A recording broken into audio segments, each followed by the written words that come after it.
Good morning to all participants, distinguished guests, and colleagues. Welcome to the GCED Taking It Local workshop for systemic transformations. My name is Ling Tan. I am an education consultant at the IQE unit at UNESCO Bangkok. And today, I'm very honored to be the MC for this workshop. Before we start, I would like to walk everyone through the housekeeping for this workshop to ensure an enjoyable and meaningful session for everyone. Next slide, please. For this workshop, please be reminded that you are required to stay for the whole workshop, and please change your display name in this format with your name first, followed by your organization. And if you have any questions, please post your comments and questions in the chat box. And when you're posing a question or comments, please identify yourself and your organization. And please try to put on your camera, at least during the group activities and our group photo session. And please remember to keep all your mobile phones and message notifications on silent mode during the workshop. Please kindly mute your microphone unless invited to speak. And also please be reminded that this workshop is being recorded. And we will also need one volunteer to be the rapporteur of day one to share a recap of what we have learned in the beginning of the workshop tomorrow. So if you are interested to be the rapporteur, please type your name and organization in the chat box. And for timekeeping for presenters, please check your chat box for reminders of the time. And during group work sessions, a message is going to be flashed on the screen to remind everyone of the time remaining. An evaluation form will also be required to be submitted at the end of day two, and it will be sent to your email. And for day two of the workshop, please nominate a facilitator and a rapporteur to jot down important notes in your breakout groups, during the group work sections tomorrow. And now, without further ado, I will invite Ms. Farrell Khan, Program Specialist for Education, UNESCO Asia and Pacific Regional Bureau for Education, UNESCO Bangkok, to deliver the opening remarks. Ms. Khan, please. Thank you very much, Ling. Good morning, everyone. Esteemed Dr. Hyun Mook Lim, Director of the Asia Pacific Center of Education for International Understanding, Dr. Dala Dierdorf from Duke University, members of the Asia Pacific Regional Global Citizenship Education Network, participants and colleagues. Good morning and welcome to the GCED Network workshop on Taking It Local for Systemic Transformations. I'm Faryal Khan, Program Specialist, focusing on transformative education at the UNESCO Bureau for Asia and the Pacific. It is my distinct pleasure to welcome you all to this two-day workshop on GCED Taking It Local. Organized under the framework of the Asia Pacific Global Citizenship Education Network, which is co-chaired by UNESCO and APSIO, this workshop builds on our first GCED Taking It Local workshop for master trainers last year, which has received an overwhelming positive feedback from our participants. Why are we gathered here today, and why is it important to take GCED local? The Asia Pacific region is facing unprecedented challenges that disproportionately affect vulnerable populations and exacerbate existing inequalities.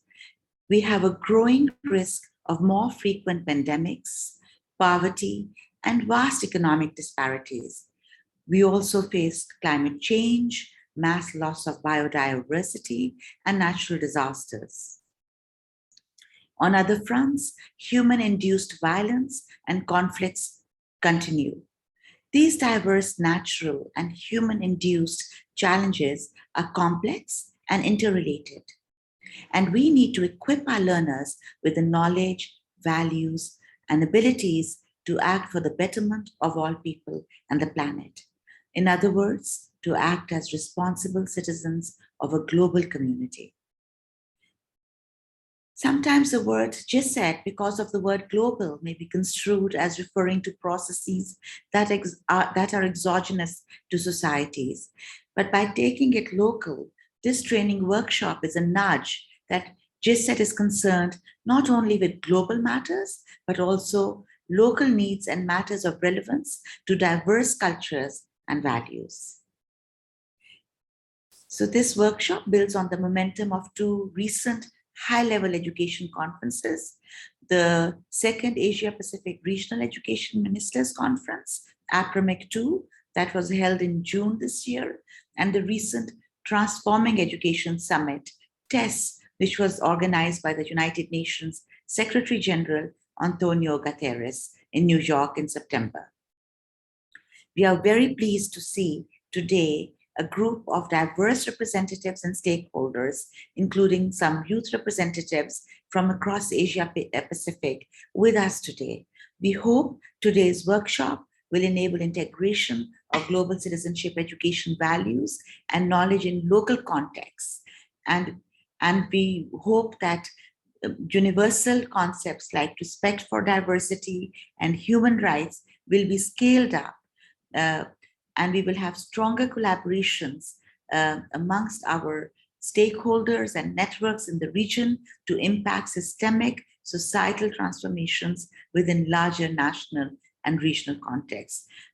I thank APSIO for our collaboration. I want to thank Dr. Lim, Maggie Yang, and I would like to thank Dr. Dala Deardoff and our colleagues at UNESCO Bangkok office. And particularly, I would like to thank you all for being with us, and I wish you a stimulating and a productive session today. Thank you. Thank you very much. Thank you, Ms. Khan. Next slide, please.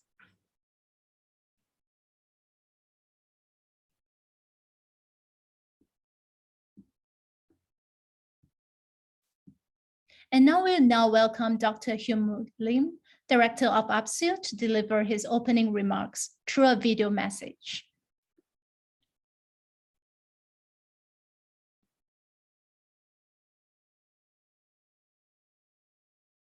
Can we have the slides back with the video message?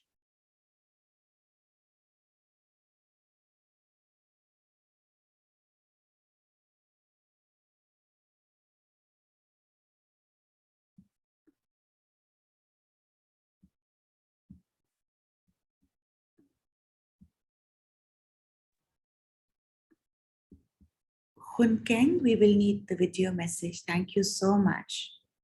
Perhaps there's a technical issue, so our apologies for that. But I know our team is working on it.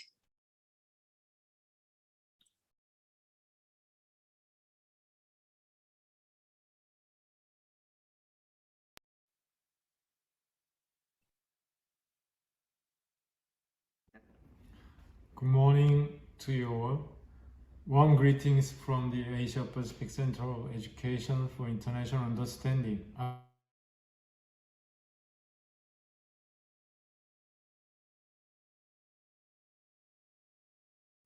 We apologize for any technical issues.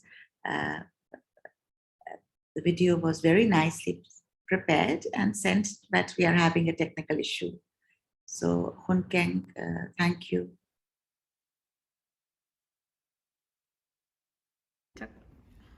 Good morning to you all.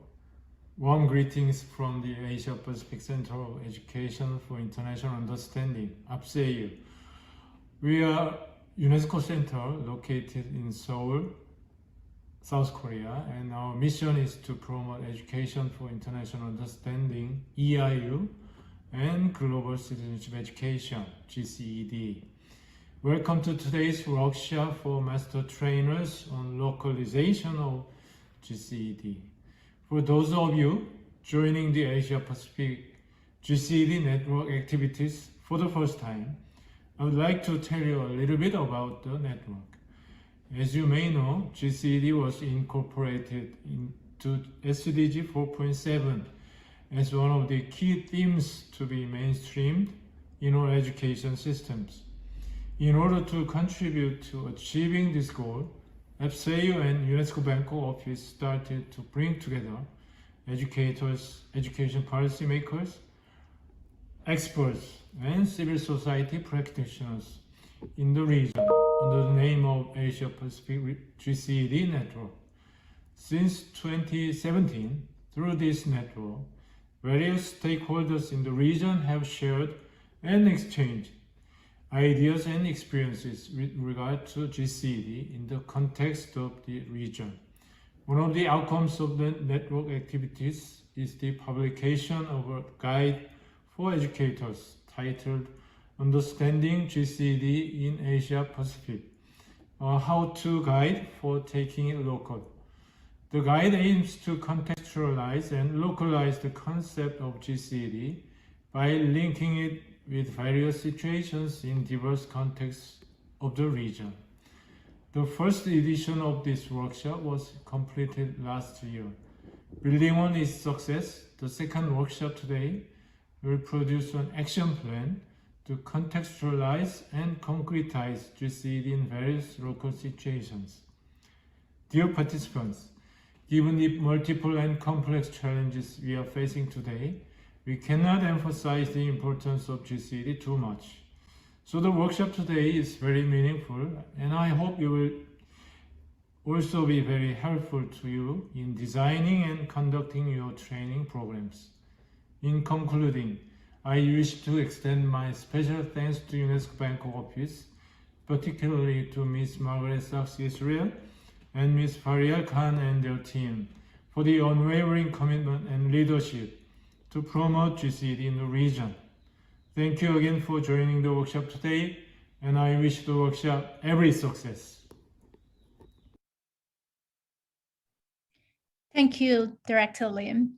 And now I would like to invite everyone to switch on your cameras because we are going to have our photo session. So please switch on your cameras now and give us your brightest smiles.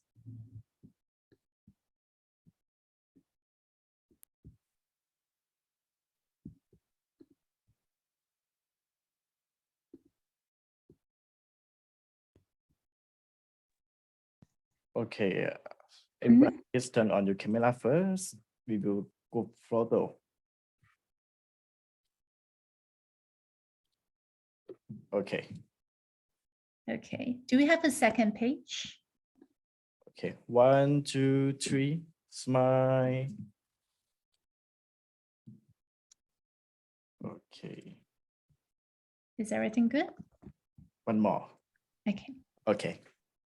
everyone smile. 1, 2, 3. Okay, Thank you so much. thank you. And now, once again, we're going to invite Ms. Farah Khan to introduce us to this workshop. Ms. Khan, the floor is yours. Thank you so much. May I request you to put on the slides?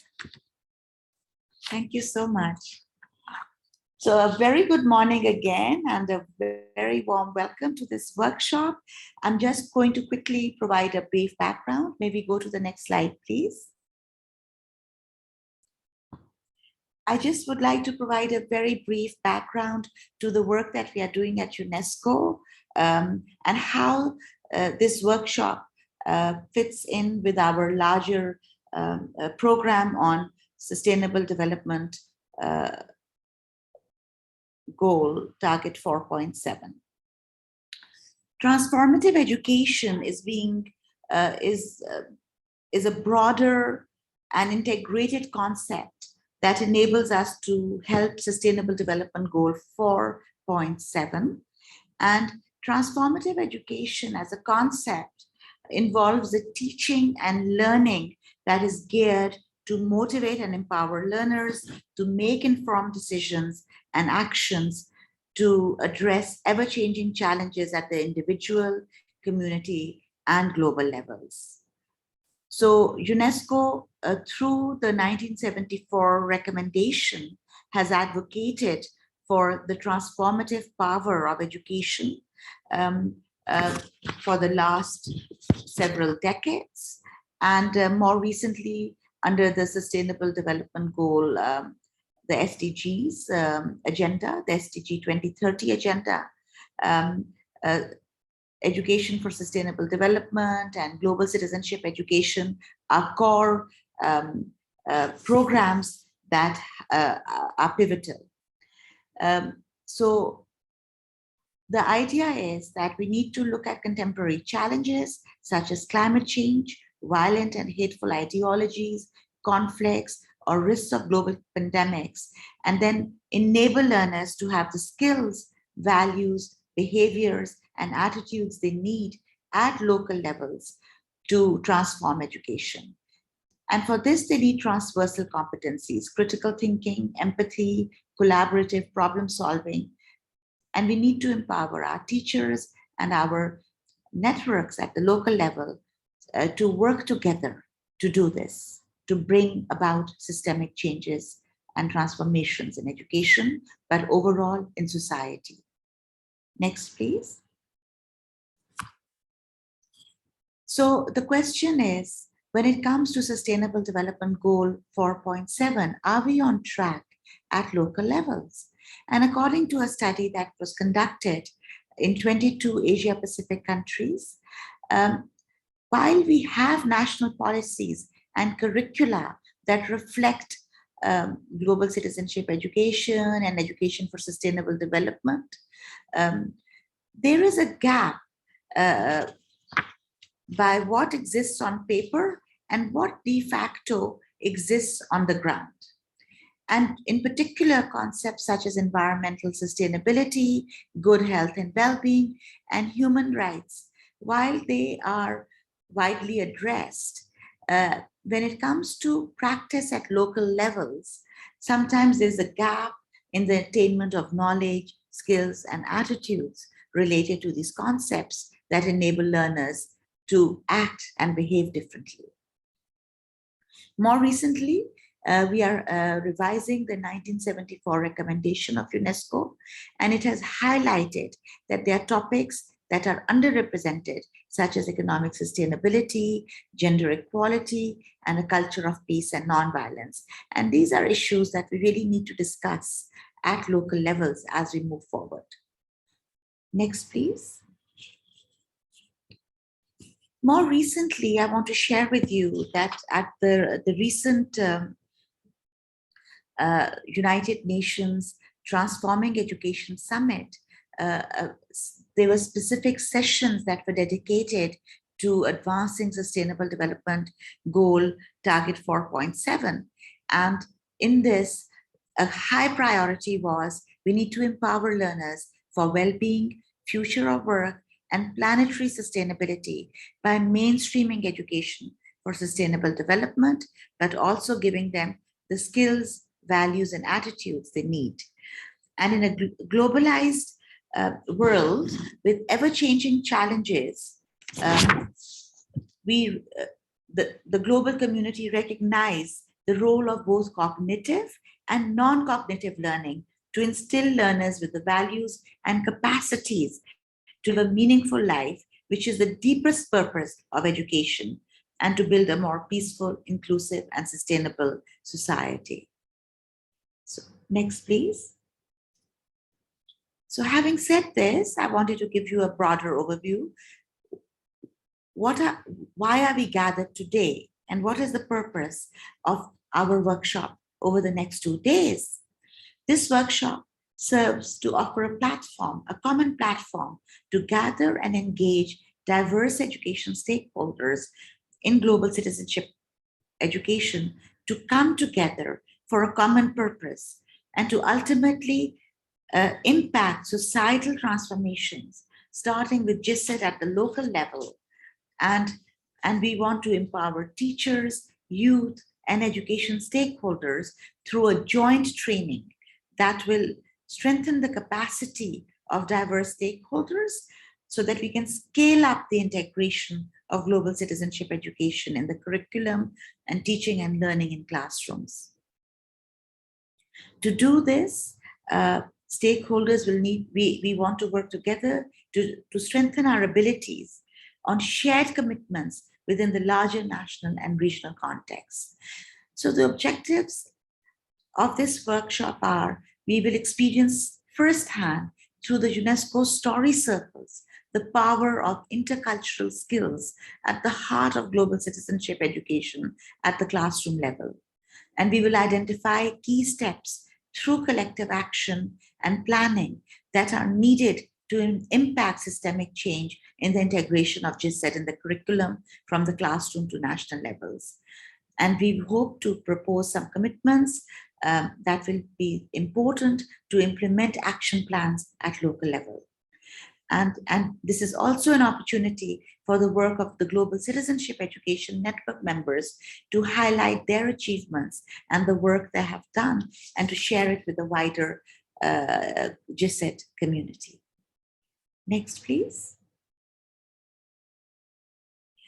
I'm really excited because today we have about 45 participants online, about 75 participants registered for the workshop from over 12 countries. And we have a diverse profile of youths, teachers, professors, and we count on your experience and expertise to make this a successful and a stimulating discussion that will strengthen GCED at local levels.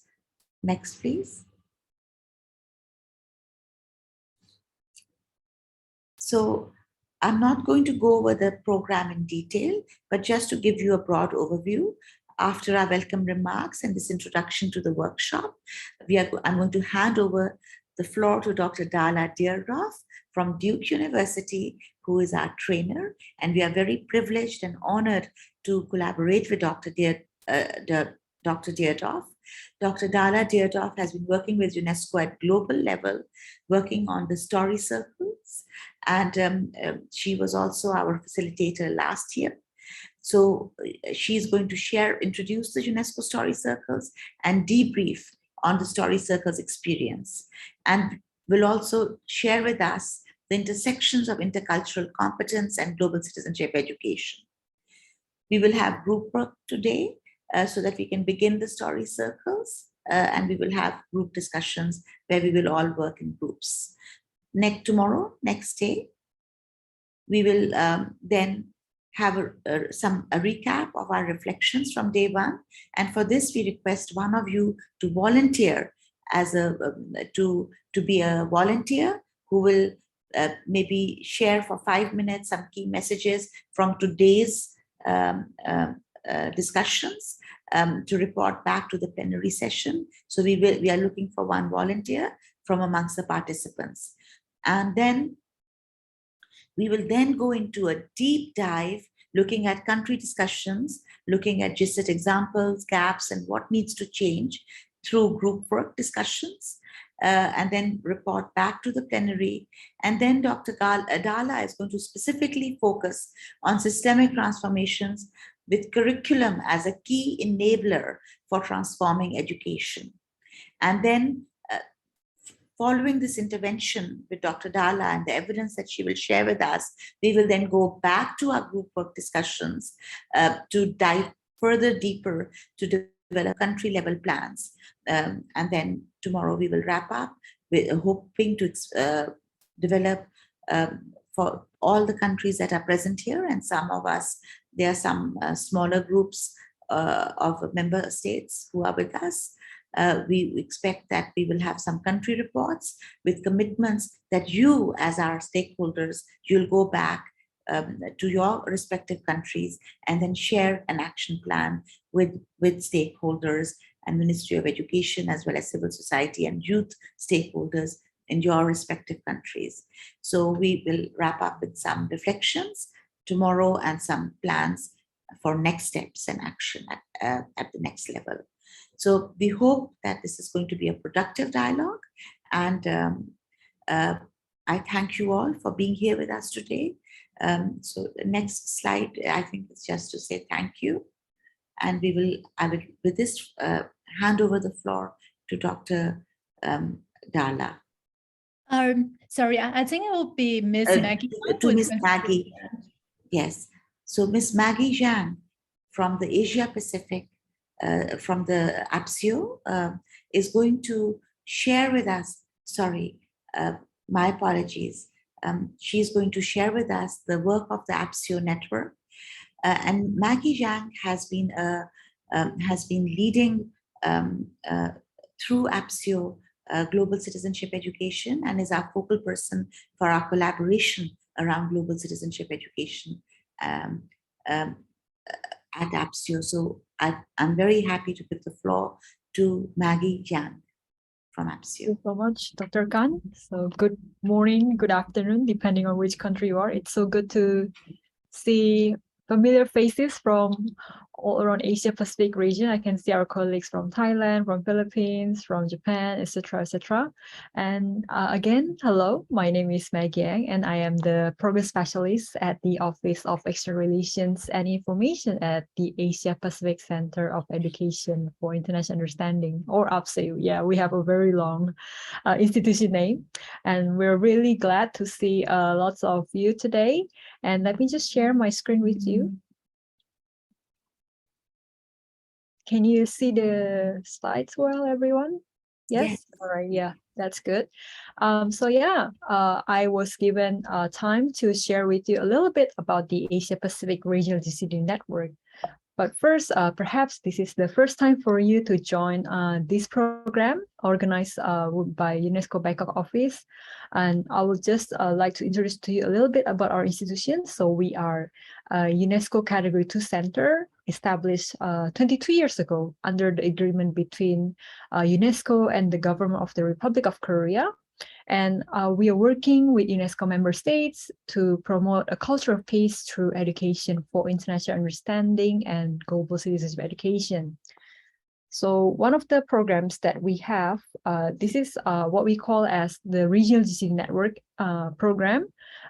This program was initially launched around 2017-2018, where we realized that it is impossible for APSIO and UNESCO by ourselves to work on global citizen education, especially through these 2 days workshop. I believe you will learn that there are so many ways for us to do global citizen education, and every country, every city, every family, they have different ways of how to implement global citizen education and be a global citizen. Against this background, that's why we initiate this program, and we are partnering with partners in 5 regions. As you can see at the bottom, we have colleagues from the Arab states, from Asia Pacific, from Europe and North America, from Latin America and the Caribbean, and last but not least, the Sub-Saharan Africa. And due to the time constraint, I will focus on the Asia Pacific network, where we are today right now. So the Asia Pacific Regional GCED Network, it was first launched in 2018. At that time, we had the first members meeting. We gathered members from the Asia Pacific region to join us in a networking meeting in Jakarta. And some of the things highlighted during the meeting, as you can see on the screen, is what are the status of GCED in the region? What are the cases from each country, which I believe will also be discussed on the second day of the workshop tomorrow. And also, what are the GCED inputs, process, and outcomes? What it means is that during the meeting, we try to understand how GCED has been taught in classroom. That's the inputs. How learners are learning GCED, that's the process, and what kind of outcomes. Is there, more peaceful society? Is there more cultural understanding society? That's what we try to understand through the meeting. And of course, so what are we going to do next in order to further enhance GCED implementation in the region? So at that time, the members joining the meeting, they suggest these 5 strategies, including policy, capacity building, learning materials, research, and advocacy. So since then, over the past, I would say 9, 10, 11, 12. So over the past 5 years, we have together, APSIO, UNESCO Bangkok, all of the network members, other stakeholders, we are working together relentlessly to realize these strategies that we believe will contribute to GCED implementation, particularly for the Asia Pacific region. I will just share some of the works that we have done so far to help you understand better. As you can see, the first project that we do is related to material development. On your screen, I also put a barcode, and I'm happy to share this slide if it's helpful to you. These are some materials that has been developed, and for today, we will focus particularly on this book on your left, The Understanding GCED in Asia Pacific, a how-to guide for taking it local. For the past few years, UNESCO Bangkok particularly have putting so much effort to ensure high quality publication, because one of the realization from the region is that there is no materials on GCED particularly catering to this region. That's why these publications were developed, and all of these materials are available for free on both UNESCO Bangkok website and on UPSI website. The barcode that I have, this is the one linking to our website, but I'm sure if you search on Google, it will also lead you to UNESCO Bangkok website. And I will not take much of your time, but please, when you have time, feel free to access all of these materials. Right. And for the next one, another concern that we try to put special effort to is on capacity building, as mentioned by Director Lim, as well as Dr. Khan earlier. The workshop that we have today is actually the second edition. And last year, we were also working with Dr. Dal Dierdorf to host a similar workshop. But last year, it was particularly targeting master trainers, meaning that school leaders or teacher trainers that are interested to learn how to teach GCED to other trainers. And I hope that through the workshop today and tomorrow, many of you can learn more about the story circle and what kind of efforts that we can do when we return back to our daily life. Right. Another programs that we are focusing on, of course, advocacy.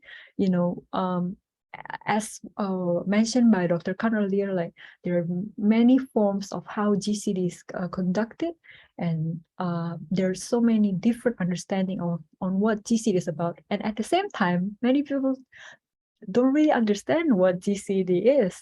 And it is a struggle whenever UPSEU is doing our program.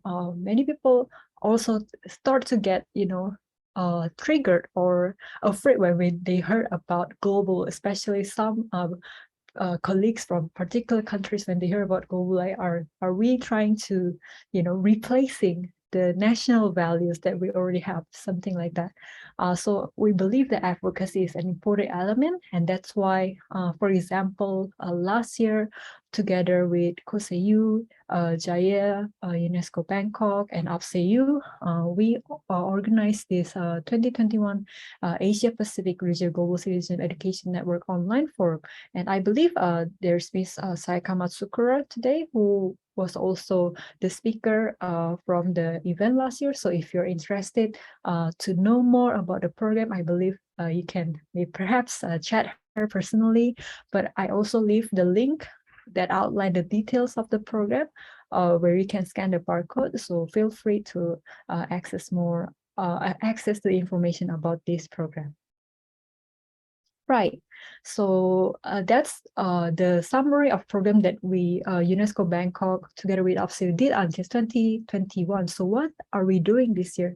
As you can see on your screen, this is a brief summary of the program plan for this year. Now we are developing a guidebook targeting students, parents, and communities.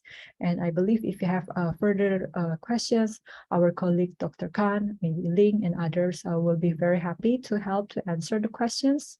And also, as you can see on the left bottom, today is one of the programs that we are planning for this year, which is the workshop on GCED Taking It Local. And I believe there will also be upcoming program related to member-led event. So usually what we are trying to do is like, it's not a top-down program done by UNESCO Bangkok or UPSEU, but we are trying to make sure that this network is owned by the members. That's why we're trying to provide a venue, opportunity for the member to lead the program, and we will be very supportive regarding the implementation. And last but not least, at the end of the year, or we usually try to gather all of the members and also invite new members together and share about what kind of programs that they have done so far over the year and what are the plans for next year, what are the opportunities, what are the challenges, so we collectively can synergize all of our GCED activities within this region. So this is just a brief outline of what is being done, by other regions that we are working on this year. So just to share with you. And last but not least, we are opening the invitation to all of colleagues joining us today to take part in this Asia Pacific Regional GCED network. We are happy to expand the network membership. There's no particular registration process, etc. It's just that, like, if you are okay in the following activities, for example, the end of year meeting, we will be very happy to invite all of you to join. So for those of you who would like to know more, please feel free. I believe like UNESCO Bangkok email or our colleagues Shirley and Dr. Khan, or you can also write to us. Like, we're happy to connect you with them so that when we have the follow-up programs, we can send you the invitation to join the meeting at the end of the year. So yeah, that's it for me. Thank you so much for your kind attention. If you have any questions, I'm happy to answer that through chat, and I wish you all the best for the workshop today. Thank you. Thank you so much, Ms. Young. That was very useful. And now I'll pass the floor to Dr. Dollar to kickstart the workshop. Dr. Dollar, please. Thank you so much, Ling, and thank you so much to Dr. Farrell Khan and to all of you for being here today. It is really an honor for me to be here with you.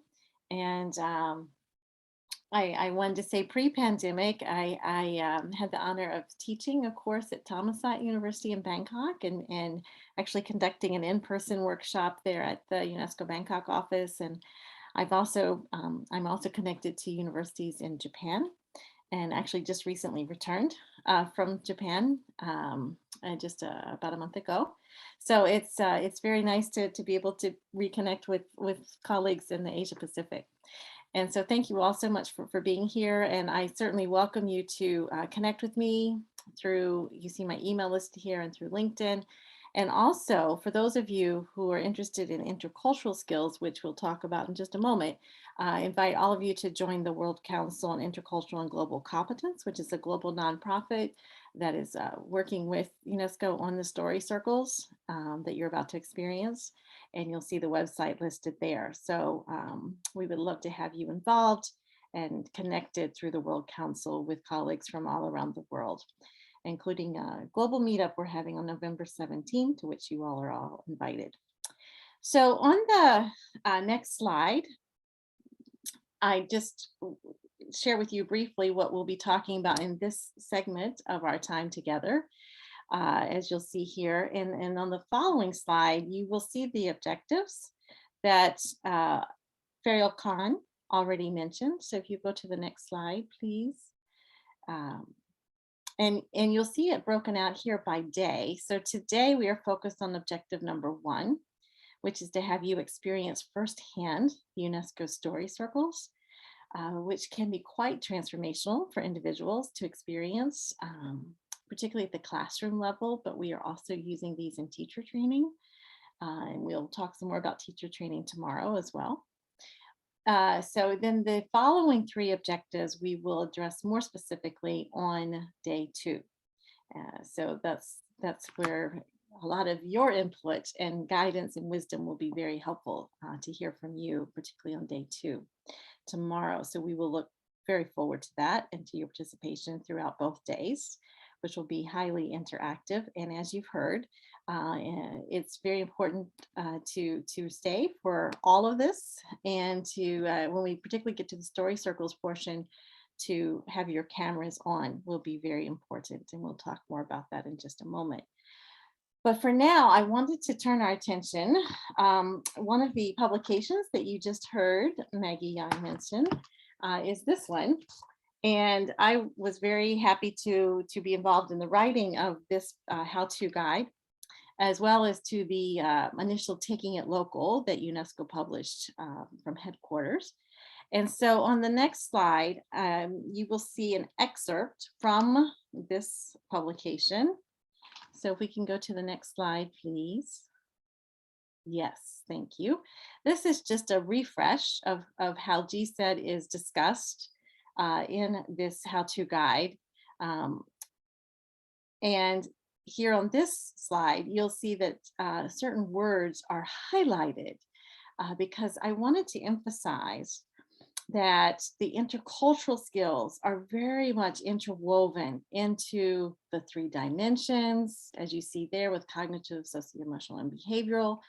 All of this, moving toward the goal of peace and sustainability, but even inherently in the values and attitudes and behaviors, that is very much a part of the intercultural dimension of responsible global citizenship.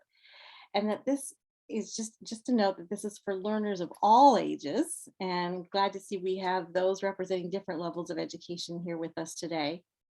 And so it's important to think about it very comprehensively as learners of all ages, particularly with the emphasis in the Futures of Education report from UNESCO, looking at lifelong learning as crucial. So for those of you who are working in the lifelong learning dimension, this is also quite relevant. And then certainly the creativity and innovation and commitment piece is important. And then the 3 notions of GCED, as we all know, that kind of are foundational to GCED, the respect for diversity, solidarity, and shared sense of humanity, are all connected very closely to the intercultural skills piece of this. So I kind of wanted to highlight that as a refresh, to look and see where are the intercultural skills in all of this, and they're very much there. On the next slide, you'll see that we go further into the 3 dimensions that are noted here. And again, very much part of the intercultural competence piece with the cognitive, particularly with the socio-emotional, along the lines of empathy, the solidarity and respect for differences, and even the belonging to a common humanity, all very, very closely connected to the intercultural skills piece. And then certainly with the behavioral as well. So these are all interwoven in such a way that it's really foundational then, if you look on the next slide, that research studies, and this is based on one research study from Thompson that was recently conducted, that sees that intercultural piece as absolutely foundational to global citizenship education. And so that's why today, on day 1, we are going to focus on that intercultural piece, because that is so core to global citizenship. And so I wanted to kind of share with you a bit of that context and some of the like a study, for example, here that really shows that this is absolutely foundational from the reviews and the research that was done on this. So with that, I wanted to give you a little bit of the background on the UNESCO Story Circles. So on the next slide, to just share with you a concrete tool for developing these key intercultural skills. And UNESCO, indeed, I've been working with UNESCO for over the last decade around this intercultural dimension and the global citizenship dimension of the work within UNESCO. And so within that, UNESCO was looking for a concrete tool that could be used with any group of people anywhere in the world, using little to no resources. And that can be really used by anyone. Someone didn't need to have a special degree or training in intercultural communication to be able to use and facilitate the tool. So we conducted focus groups, interviews around the world, and what emerged were 2 things. 1, circles that have existed in indigenous cultures around the world for centuries, and the sharing of stories, personal life experience, hence the story circles. UNESCO then wanted to see, does this really work with any group of people anywhere in the world? And so pre-pandemic, you see here photos from all 5 UNESCO regions around the world. We started actually in Bangkok. That's how I was there in the Bangkok, in the UNESCO Bangkok office. And then we also conducted story circles in Harare and in Tunis, in San Jose, Costa Rica, and Vienna, Austria. And so you see photos here from those different experiences in person. With the pandemic, we were able to take story circles online, virtually, which is what you will experience today. UNESCO has been using story circles to train UNESCO staff around the world, UNHCR staff, even peacekeepers in Mali have participated in the virtual story circles. So it's been really truly used around the world. I've been using it in lots of different educational contexts, both in person and online. I was just conducting story circles very recently the other day at Duke University for professors and for staff there. So it's being used many different places and ways. So that's a little bit of the backstory about how this came about. Now I have an activity I would like to invite you to engage in, and you will need to use chat for this. So we're about to enter into the story circle experience. So I would like for you to think about someone you know. And this could be either someone you know personally, such as a coworker, a colleague, a neighbor, a family member, or someone known to you, so a famous person. And this needs to be someone who does a really good job of connecting with lots of diverse people. So it could be someone who does a really good job of talking with those in older generations as well as young children. It could be someone who can connect very well across different languages or religions or socioeconomic groups, whatever those differences might be. And you don't need to tell us who you're thinking of, but in the chat, what I'd like for you to do is to type in words or phrases that describe this person you're thinking of. What is it about them that allows them to connect so well with diverse others? So I'll give you a moment to think about this. And then if you could please start to type into chat words or phrases that describe this person you're thinking of who can connect so well with diverse others.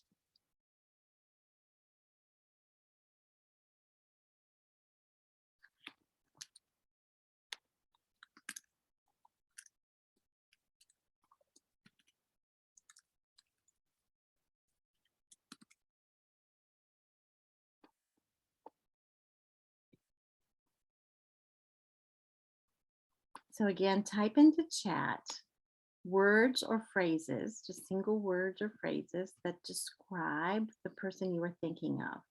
What is it about them that allows them to connect so well with diverse others?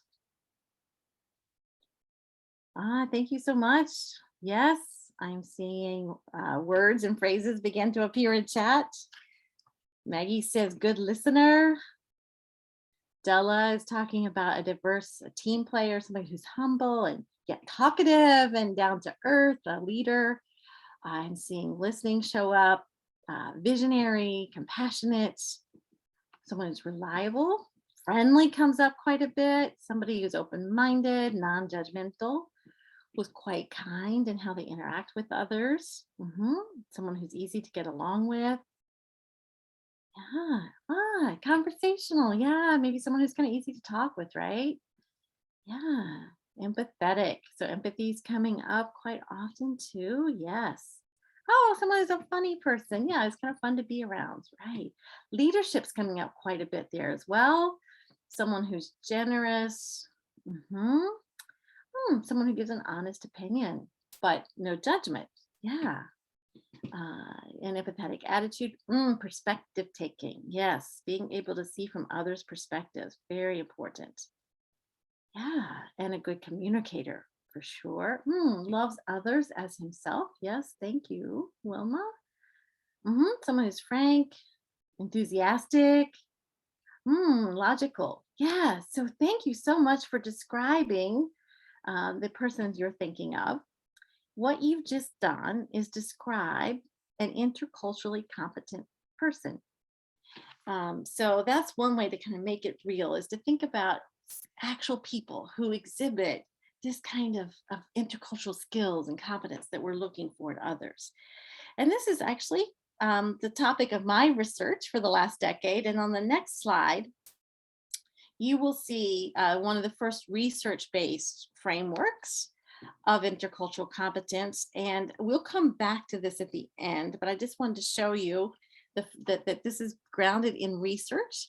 And you can see some of the key aspects that you've already mentioned in chat can be found here in terms of open-mindedness and empathy, listening. So some of those key pieces that you talked about already, you can find in the research. That the research backs that up, what you just said. And again, we will visit this again at the end. But I wanted to let you know that UNESCO Story Circles is grounded in this research. And from these frameworks that you see here come the actual objectives of the UNESCO Story Circles. So on the next slide, you will see from those frameworks come these targeted intercultural skills that are at the heart of global citizenship education. And so story circles become an opportunity to demonstrate respect for others. Respect is a cornerstone to the work of UNESCO. The practicing of listening for understanding. And this is a special kind of listening that oftentimes as humans, we tend to either listen for response or listen for judgment. That's just natural. It's a normal part of how we listen as humans. But when we do, if you think about that, I'm listening for how will I respond to you? What is my opinion of what you're saying? I'm actually focused more on me, right? Than even on you and what you're saying. With listening for understanding, the focus is 100% on the person speaking. That's really important. And in this UNESCO Story Circle experience, you will get to have the opportunity to practice this key intercultural skill of listening for understanding, of focusing 100% on what the person is saying, on how they are saying it, on the words they are saying. Now, virtually, we are limited to what's in a box that we see, but we also can pay attention to the nonverbals, the facial expressions, the tone, and so on. So that becomes very important. It's also an opportunity to practice this curiosity, cultivating curiosity about others. It's a way to increase our own cultural self-awareness, to develop the empathy that quite a few of you talked about. And then at the end, we will engage in some critical reflection, which is also a very important intercultural skill as we interact with others. So that's what we hope you will get out of today. This is the focus of what we're going to be doing in the UNESCO Story Circles. So now let me talk with you a little bit about what will happen. First, starting with guidelines. So on the next slide, you will see some very important guidelines, and we're also going to put these into chat so you'll be able to reference these once you go into your breakout rooms. First and foremost is to maintain confidentiality. So what is said in your story circle, in your breakout, stays there. And when we come back together, we will be talking about your experiences, and I will invite you to share. But at that point, it's important to share the lessons learned, but not the stories told. So let's say if Ling was in my group, I couldn't come back in the whole group and say, hey, Ling told an amazing story about, no, I can't say that because I'm violating the confidentiality. Furthermore, that's Ling's story to tell, not mine. If she chooses to tell it to everybody, that's fine. But it's important to maintain that confidentiality. A lot of these other guidelines have to do with simply being yourself and sharing from your own life experience authentically and simply. This is about sharing a personal story, but this is not about storytelling for performative purposes. That's very different. It's a very different purpose. So today you will be sharing from your own life experience. And as you share, remember that hearing other stories becomes a gift. Others in your circle are giving you the gift of their story. And there's always something to be learned from other stories. For some of you, this will be the first time you have shared this personal life experience. For others, it might be something that you've shared many times in the past. But regardless, we can all learn from the stories that are shared. And finally, it's very important to practice that listening for understanding, which means no interruptions, no comments or questions during the 3 rounds. There are 3 rounds of prompts, which I'll tell you about in just a moment. During those 3 rounds, it's so important to really practice listening for understanding, which also means trying to eliminate distractions around you physically and also distractions in your head, thoughts that might come up. So really try to give yourself fully to focusing on the person speaking, okay? That becomes very important. After we go through 3 rounds, this is the formal protocol that's very important to follow. Once we've gone through the 3 rounds of the protocol, then at the end, you'll have a little bit of time, maybe 5 minutes or so, when you can discuss more freely with each other. And that's when you can come back and ask each other questions, clarifications, make comments, and so on. Now, I have to tell you, for me as a participant, this is a hard part, because when I hear a story, I'm the kind of person that likes to ask, then what happened? Oh, really? Yes, and me too. And I have to remember, no comments, no questions, no interruptions. I need to just listen to the stories being shared. Okay. And then maybe at the very end, I might come back and say, oh, can you say more about your story? I'm really eager to understand. So those are the important guidelines to uphold as we go into this story circle experience. I want to stop here for a moment and ask if there are any other guidelines that you would like to add to this.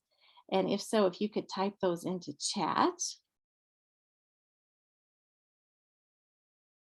And if not, if we can kind of get a thumbs up from everyone that yes, you agree to uphold these guidelines, because they're so important to make sure we are committing ourselves to these as we enter into story circles. Okay, great. I'm seeing some thumbs up. That's great. Thank you so much. So now about the protocol. On the next slide, you will see the protocol outlined for you, and we will also put this into chat so that you can reference this. So the protocol, as you see, involves these 3 rounds, which are outlined here. The first round begins with prompt 1. This is where you'll start. And you have the prompt that you see here is that in 2 minutes or less, please briefly introduce yourself by name and 3 words or phrases that describe your identity and your background and why those words or phrases are important to you. And you can choose to say whichever words or phrases you want to say. So for example, if you want to keep it more general, like if I'm in your group and I choose to keep it more at the general level, I might say, hi everyone, my name is Darla. I'm a US citizen. I'm a white woman, and I am an educator. And then I would say why those 3 words are important to my identity or background. That doesn't tell you a lot more than what you don't already know about me. That's okay. Maybe that's what I choose to share in my circle, and that's fine. And I say why that's important. If I wanted to go a little deeper, I might say, hi everyone, my name is Darla.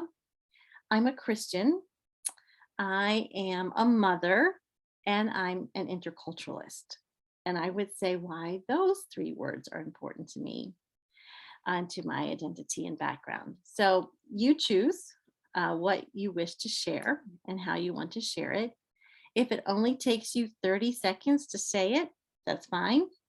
You don't need to keep talking for 2 minutes. But if you are getting close to the 2 minutes, please try to finish soon so that you stay within that time, okay?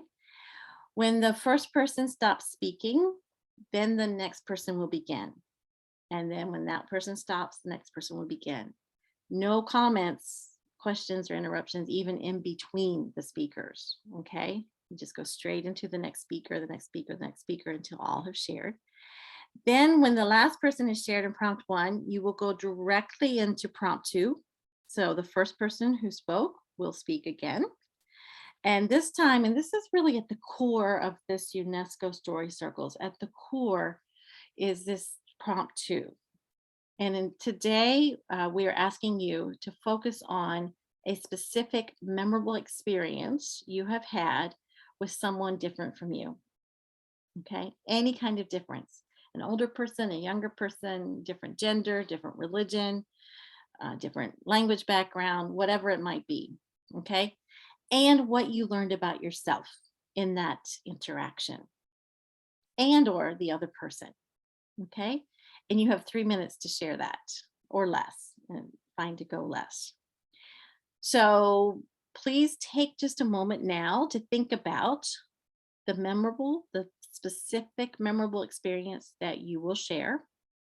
And you can also think about the 3 words or phrases that you might use to introduce yourself in the beginning. So I want to give you just a minute now to think about it.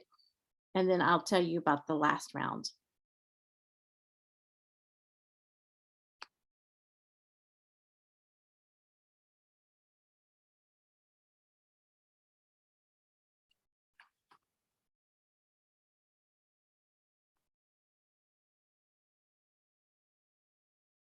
Okay, so hopefully you've had a little bit of time to think about what you'd like to share.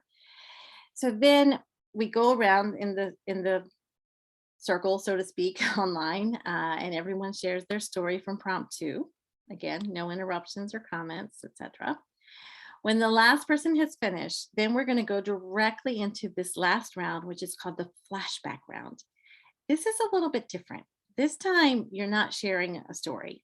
This time you're listening. And we're going to go back to the first, let's say Ling is in our group and she's the first person who shares her story. So in the flashback round, this is Ling's turn to listen to all the rest of us. And we all go around and we tell her, Ling, the most memorable part of your story for me was this. And the next person says this to Ling, and the next person, the next person. Okay. And then let's say I'm the second person who shared, then everybody will give me flashbacks and say, Darla, the most memorable part of your story for me was this. Okay.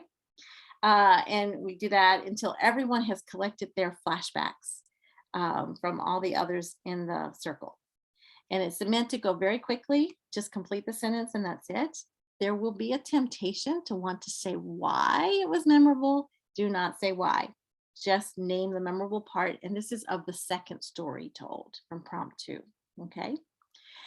Then once everyone has received their flashbacks, then you can have a more free-flowing discussion and discuss your stories with each other. That's also the time when you can debrief with each other to say, what surprised us about the stories? What lessons did we learn from these stories that we shared with each other?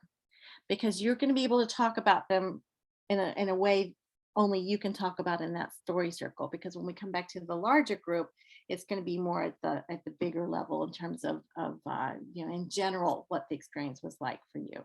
Okay. Also, if you want to stay in touch with your story circle members, that's also the time to exchange contact information before we come back to the larger group. So that's the protocol of the UNESCO Story Circles. It is very important to follow this protocol. When you do, it's amazing what happens. And when this protocol is not followed, it's amazing what doesn't happen. Okay, so very important to follow this protocol. Now, if we were all together in person, I could see you, and if you had questions, you could kind of raise your hand and I'd come over to you and see what question you had. Since we are not in person, you can do one of two things if you have a question during the time that you're in the story circle. You can either email me, and I'm putting my email address in the chat right now, or you can send someone out into the main room where we will be, and we can answer your question, and then we can put you back into your group. Okay. if you have any questions during that time. Hopefully, you'll, with the prompts being posted in the chat and the guidelines, you'll be able to see those there. If you need to remind a group member of the guidelines, maybe you can just kind of maybe raise a finger or kind of think about, oh, please remember the guidelines. If you feel like that needs to be a reminder there. Now, 2 last bits of information before we send you off into your story circle breakout rooms. One, you notice that timekeeping was important. There was a time element. All of you will be a timekeeper today because the timekeeper will rotate. Your timekeeper for you is the person who comes alphabetical by first name after you in your circle, in your breakout room, okay? So that person will be your timekeeper, and you might, as a group, want to come up with some sort of nonverbal, either this or whatever you want to do to show that the time is finished. And then if you are the person receiving that nonverbal signal, you don't need to stop mid-sentence speaking. Go ahead, finish what you were saying, but please try to finish very quickly after that, okay? It's very important to follow that. And then in terms of who starts, it's not the person who says, well, I'll start. No, the person who will start speaking and go first in each of the rounds is the person whose birthday is closest to today. So if today is your birthday, happy birthday, and thank you for sharing it with us. Otherwise, it would be the person whose birthday either just happened or will happen soon in the future. That's the person who will start.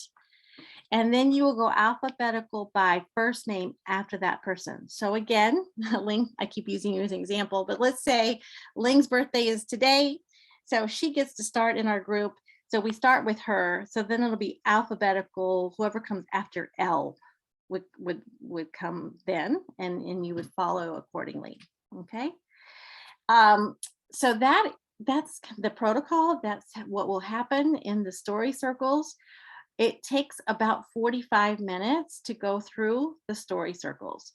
So if you finish early, it means maybe something didn't quite work as it was supposed to, because generally we will not see you back in this main room until about 45 minutes from now. We will also be broadcasting the prompt at the time we think your group should be discussing it. So that's kind of how you'll know if you're on track. You will see the prompt flash across the screen at that time. And so you might want to plan accordingly as you see that happening. So with that, I want to see if there are any questions. And if there are, please type those into chat. Any questions before we send you off into your breakouts, into your story circles? Okay.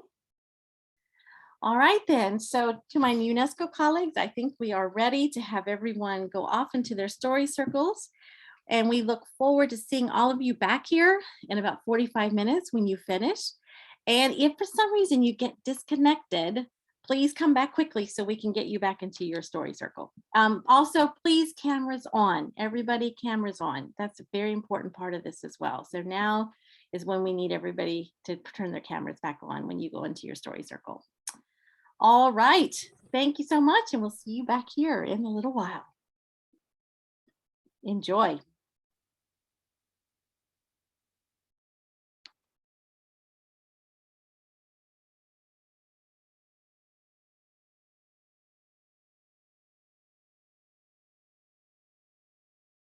Okay, so we will start the breakout room. So we will assign participant automatically. So please click join bottom pop up the breakout section. Thank you very much.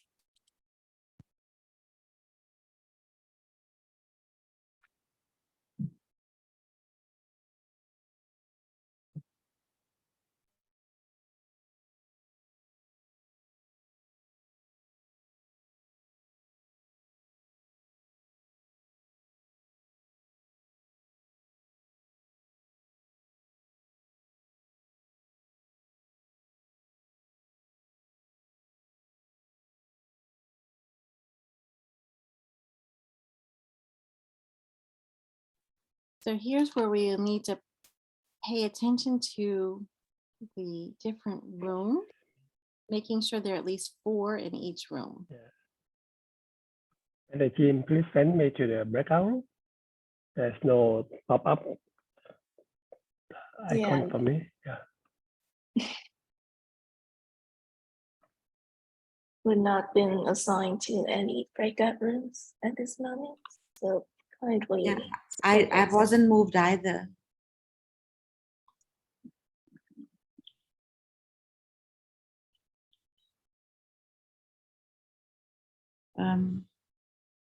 Khun Keng, is it possible to move our friends, Mr. Shamim Al-Razi and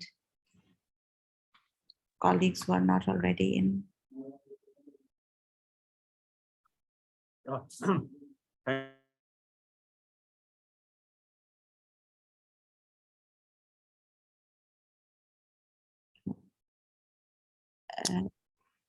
Danting, are we supposed to join circles or we are not supposed to join circles? It's I miss- entirely up to you. However, it looks like group 2 and 3 might need to be, group 2 and 4, no, 2 and 3 might need to be combined. Group 2 and 4?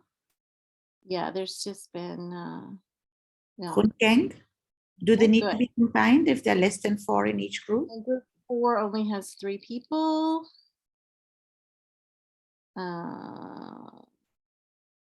And group 12 only has 3 people, so maybe those could be combined together. Group 12 and? And 4. Khun Keng, can you combine group 12 and 4? And we have Onshangla Zimik with us. If there's a group which has less than 6 people, could Onshangla? Group 6 has less people, so that person could join group 6. Khun Keng, if Miss Onshangla Zimik can join group 6.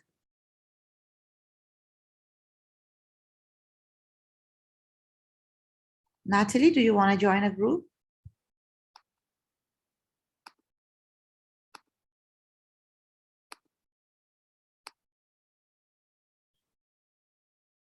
I would like to join one group that has few people, but as observer. Oh, so that's the thing. It's not possible can't- to be an observer. You but can't be have- observing. Okay. no, you have Okay. have to be a participant. So sorry. I don't mind to participate. Yeah. I mean, but Are you okay to participate? yeah, but I think maybe it's better. It's the trainee. The Miss Onshangala is still with us. No, I'll stay out, Darla. Okay. If that person could join group 4, group 4 still only has 3 people, and group 4 really needs another person.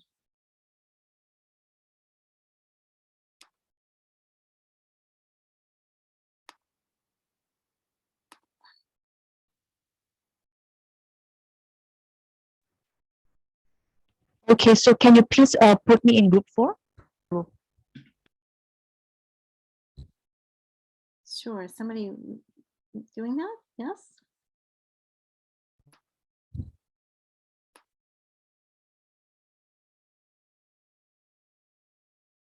Okay. I think everybody's in groups now, yeah? So we have one group of 6. Oh, we have a group of 7. Oh, but they haven't joined. Okay. Okay.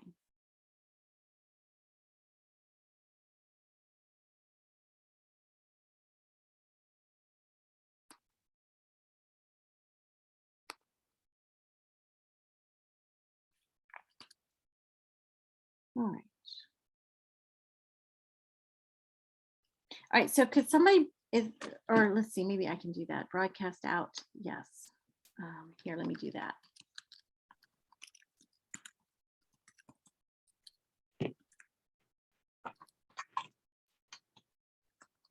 Hi, Darla. Should we also join a group or something? I think it's too late at this point. Okay. But, you know, if we And also, if somebody joins the workshop now, we cannot put them into. Yes. All right, so we are doing, I need to figure out the time. So we have a group of 6. All right, so that's 12. Okay. So about 25 after. Then we'll need to go on to the next prompt. Wait a minute. Okay, so prompt 2 is about 25 after. And flashback is at about 20 till. And then, let's see. And then let's discuss is going to be at about 7 minutes. Discuss. And so generally speaking, we will bring people back at around the top of the hour, a little bit before the top of the hour. Okay. So 12 o'clock or before or? Just a few minutes before. 5 minutes before 12? Yeah, how does that fit with the, and you know, if we don't have, we can shorten the time for the Q&A at the end too, if we need to.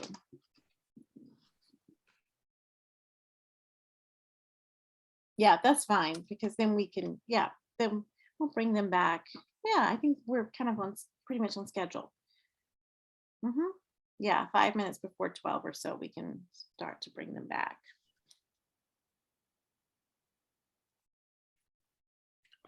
Kun Keng, 5 minutes to 12, we have to bring them back. Well, I'm trying to broadcast out the different messages, and so we'll. Okay, you'll do that. Yeah, I'll kind of flag that up to say, yeah, time to bring them back. And I think we have what, maybe 1 minute then, even once we close all the rooms, is it 1 minute to before they actually close? It's a technical question. Are you asking me or Kun I Keng? think Somebody maybe. yeah, we will. Chanting. Yeah, we will. About Like, 1 minute. after About we 1 close? minute last, we will send out the message to them. Okay, super. All right. Good. Well, thank you. Yeah, it gets a little bit hectic and getting the groups assigned. I noticed that group 4 has 6 assigned. Okay, but only 4 are there, but that's fine. And then group 6 has 6. And then group 8 has 4, and group. Danton, can I see the groups? I don't know how to see the groups. Yes, can you click the breakout rooms? Join, it says join breakout room, that one? No, it's like a breakout rooms, and it will display all the different groups and also the names on the in that group. Okay, now I have breakout rooms. Okay, yeah, good. So you can kind of see how many people are in each group. And one thing we often try to pay attention to is, you know, if somebody leaves, which means, or well, if they get disconnected or something. Yeah, sure. Yeah. I'm not clear about group 2. Do you see what's happening with group 2? Group 2 No. is just because it was merged with other. Yeah, that's what I was wondering. Okay. Yeah. And group 5 is the same way, and group 7 and group 9 Yeah. and 11. Well, they have nobody, which is fine. Yeah. Group 10 now only has 3, and it's unfortunately it's too late to move people, but that's not optimal. Maybe for if you're willing to join them, maybe would that be okay? But I don't think so. I don't think Okay. so. Yeah. Okay. I think it's too late to join. And so maybe that person got disconnected, and hopefully they'll come back in soon. Okay. This is like, generally it's good to have groups of 5 or 6 in case somebody Yeah. gets disconnected. Then at least we're only down to 4. 3 is not optimal, but there's nothing we can do about it at this point, unfortunately. Okay. what that means is that that group's going to be finished much earlier, and they're Mhm. not going to have as rich of an experience because they're only Mhm. going to have 2 other stories instead of See. 5 other stories. I see. Yeah, so it's unfortunate about those 3.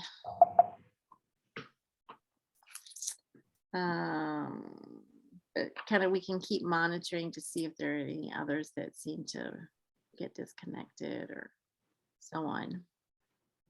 Mhm. Okay.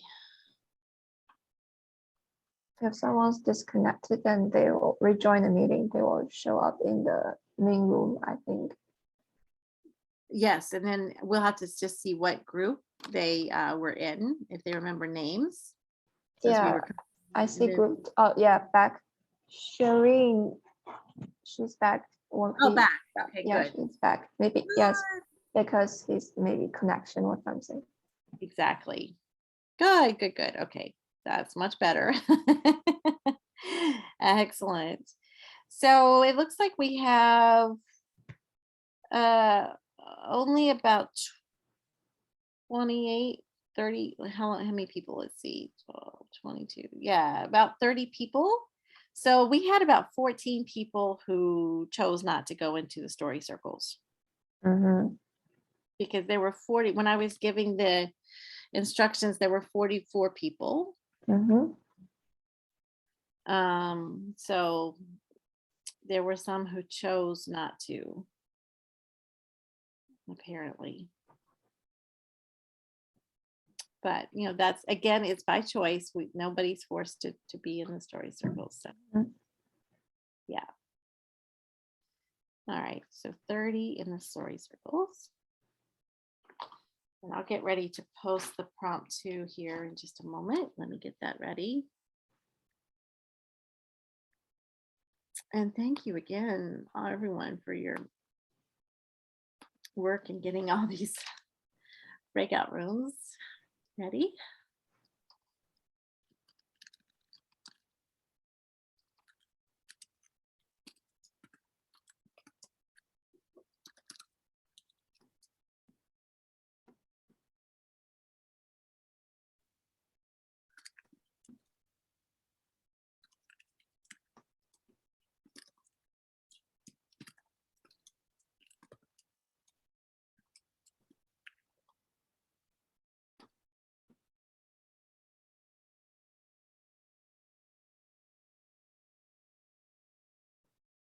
All right, so I've put out the prompt 2.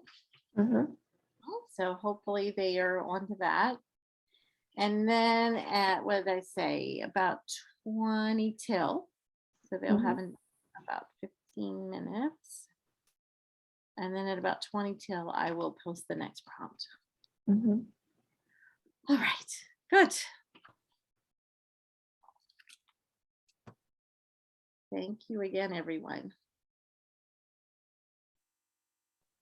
You're welcome. It's a pleasure. I will monitor my email just in case there are any questions that pop up there.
Hi, Mr. Andrew.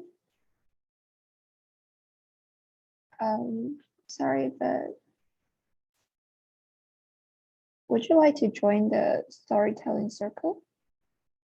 Are you just now coming in? Or were you disconnected and we're already in a circle?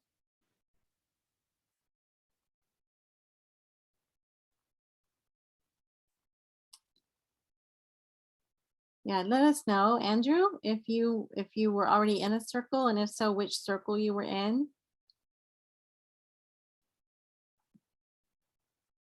And hi, Joel, welcome. If you were already in the circle, please, I see, were you in circle in group 1? Maybe you need to be put back there.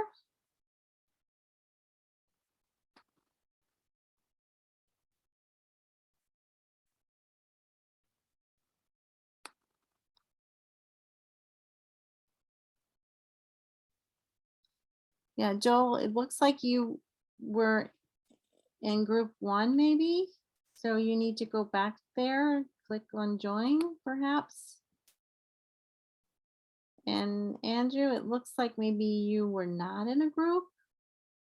And I'm happy to let you know what's happening if you would like me to share that with you. Oh, breakouts should not be closing. It's too soon. Please don't do that. I see the breakouts are supposed to be closing. Please don't. No, no, no. Somehow, oh, this is not good. We need to put everyone back, please. So sorry, everyone. The breakouts are not supposed to close this soon. We will be putting you back. We'll have you to go back into your room. So Yeah, sorry. I'm sorry. Yeah, we're not supposed to close the rooms. So sorry. We will put you back into the rooms. So Okay, sorry. ma'am. You can continue. In just a moment. So sorry, everyone. So sorry, everyone. You're not meant to be brought back yet. Please continue. We will give you time. This, I think someone must have hit the close breakout rooms and we're not supposed to close yet. So sorry. Please bear with us while our colleagues from UNESCO put everybody back. So please go back to your rooms and continue where you were. So sorry about this interruption, and we will give you more time. So my colleagues from UNESCO, can you please put people back into their rooms? Thank you so much. So please bear with us while everyone is put back into their rooms. Danting, is Khun Keng with us? We need support. Yeah. So sorry. Just give us a moment, everybody. Sorry for this brief interruption in your wonderful story circle experience. So give us just a moment. Hopefully our UNESCO colleagues can fix the technology and get everybody back into the rooms.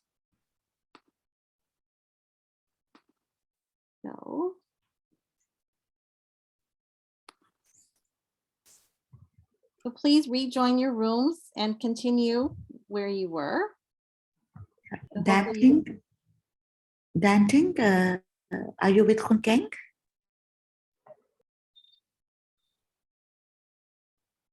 Yes, to our UNESCO colleagues, please. Khun Keng, are you with us? Khun Keng, are you with us?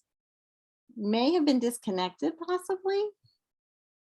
Danting, are you with Link? Could you just contact Danting, please? Yes, I'm here. We are just like sending people back, and please kindly click the join button or show up in your screen, and then you will be put back into your original group. Thanks very much. And we will certainly give you more time because of this small interruption. So sorry that this technology glitch had to happen, and please continue in your story circles by clicking on the join. So please rejoin your group.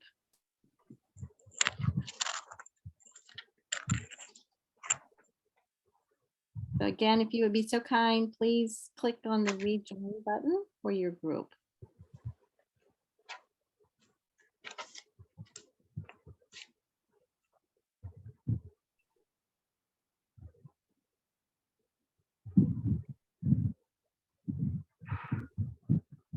again, please click on the button to rejoin so you can go back to your groups to continue your story circle experience.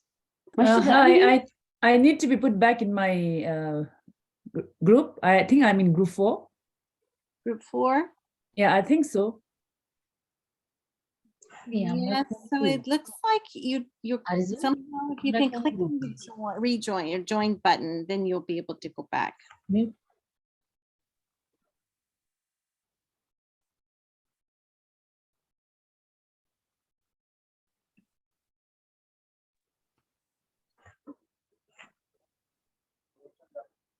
Hi, for participants who are still in the main room, please, we have sent you the request to come back to your original room, and please kindly click the join button.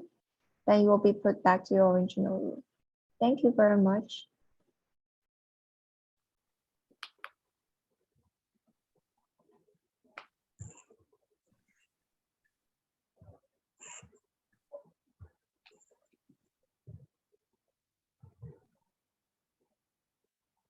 I did not receive the notification to join the breakout room.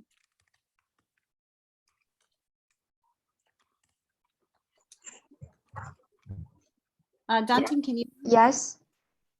Yes, ma'am, which one is your original room?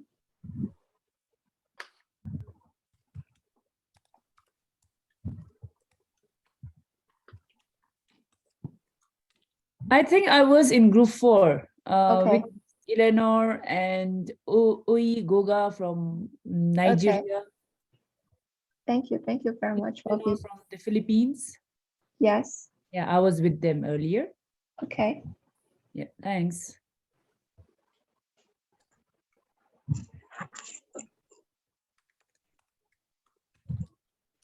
Hey, every others who are here, please see if you can click on the join button to go back to your groups. Makoto, Marie, Joel, Dr. Hassan, you should all go back to group 1. Joel, Makoto, Marie, please click on the button to join group 1. Let's see, others.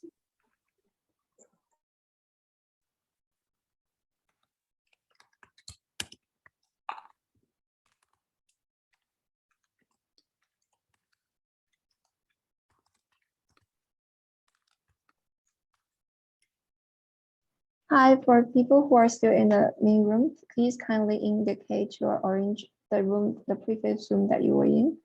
We will assign you to the room quickly, very quickly.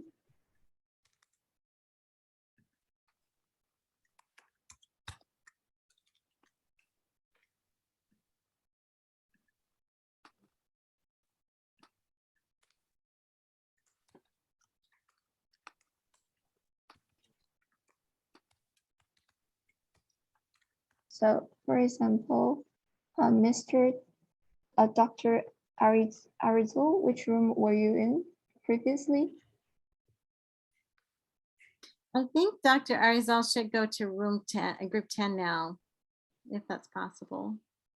Yeah, if it's possible, could I move you to the group 10? Or is that what you originally?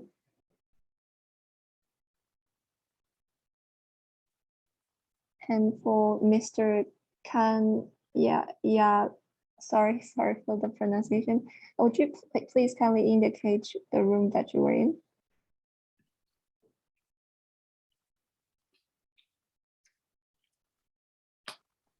Okay, now, hi, Joe. Would you please kindly also indicate the original room that you were in?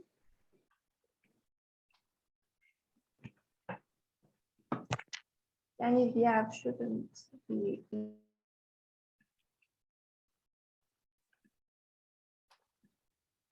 Oh, group 4 is quite big now. Yeah, it's a bit too many there.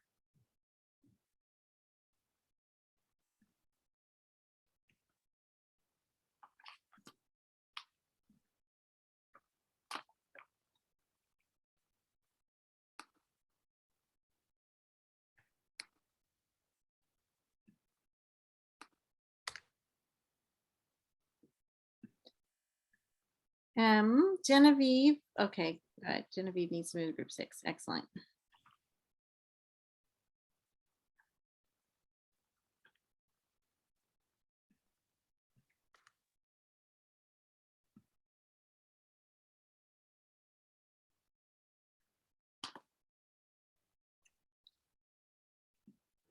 I'm sorry, but shall we break out some participants in group 4?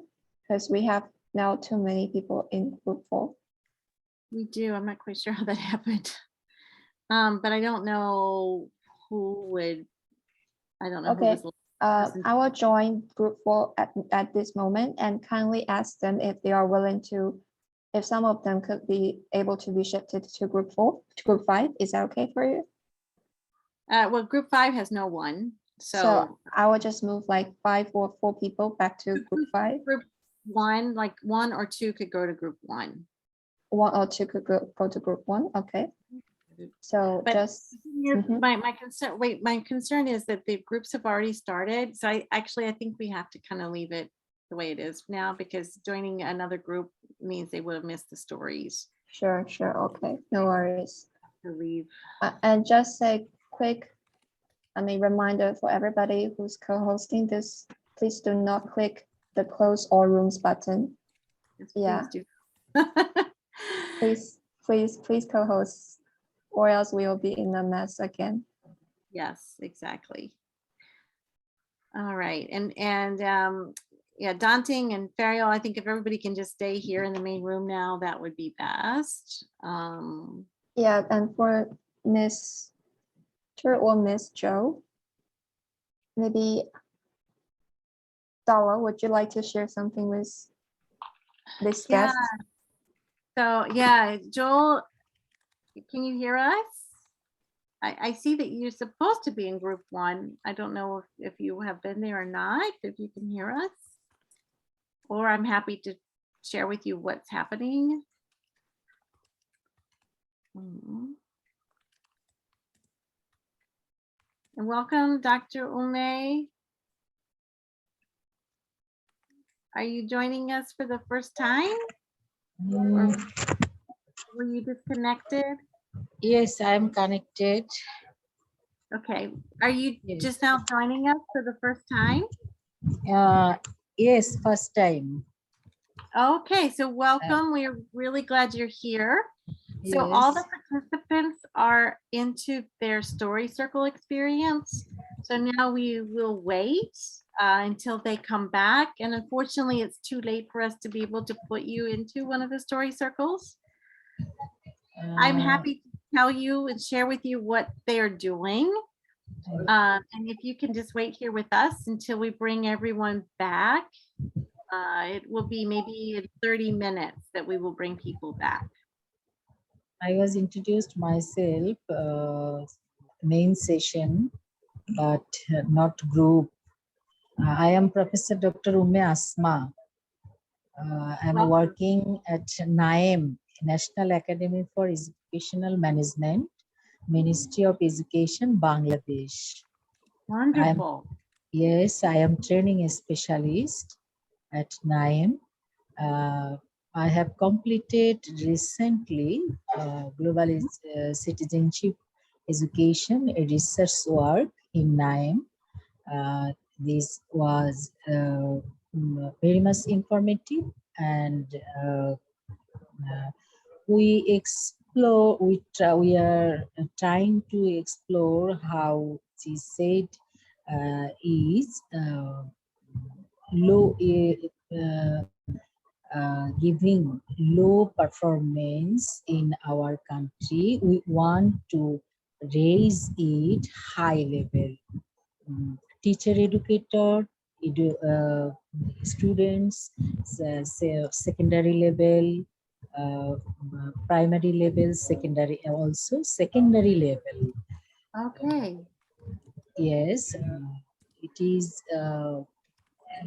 our global citizenship education is provided in our B.Ed, only B.Ed education program. They are teacher, educator, and school teachers are engaging there. and but it's some problem, their conception, their perception about GCED. We are trying to include GCED in our curriculum, in our and also NIME, our training institute. We will try to produce a training program. That's it. The training program, that's excellent. Who is the training program for? It is not. It's not find out. We will try. We are trying. We are trying, but which participants, who are our participants? It's not find out now. Okay. Okay. Well, thank you so much for sharing that. It sounds like that's really good work you're doing there. Yes. And welcome, Zimik. Welcome. Are you just now joining us? Can you hear us? Are you just now joining?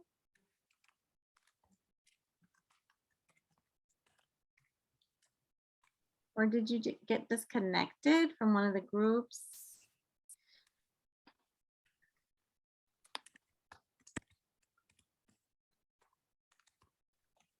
So Dr. Ume Asma should be staying here with us, please. Yes, I am with you, but Yes. which are other participants? So the other participants are in the breakout rooms. They are experiencing story circles, UNESCO Story Circles. Okay, I want to go there. Well, unfortunately, I wish you could. So we've already started. And so unfortunately, we have to wait until everybody comes back now. Okay. Yeah, so but if you have questions about the UNESCO Story Circles, I'm happy to answer questions you might have. And it looks like, is it Zarani? You were in group 10. Can you go back to group 10? Okay, good. Okay. Yeah, but yeah, the story circles, we will say to everybody at the end, it's available on an open access manual in 6 different languages. So we will talk about that when everybody comes back. We can share more about that and see what questions, and you'll get to hear about people's experiences in the story circles.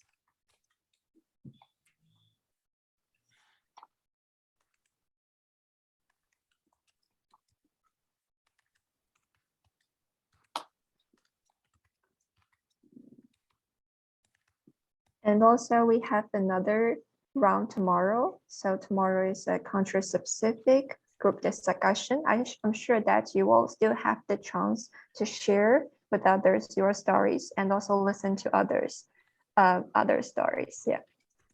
Absolutely. Yeah, so yeah, please join us tomorrow again for the second part of this workshop.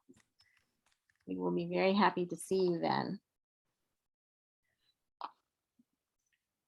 Okay, let me broadcast another message.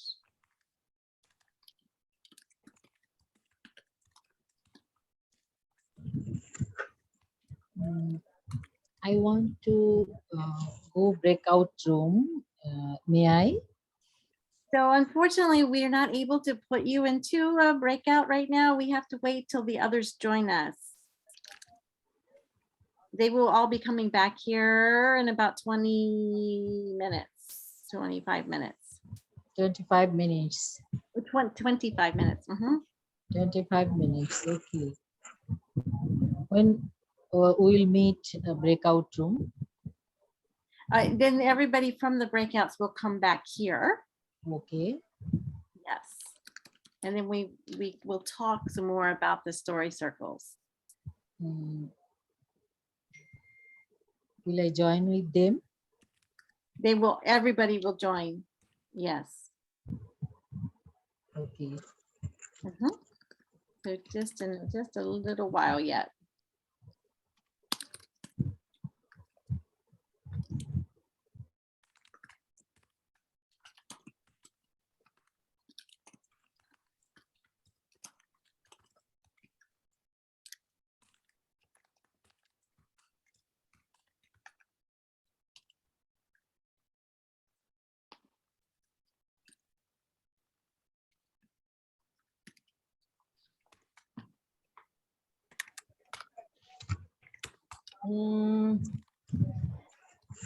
Yes.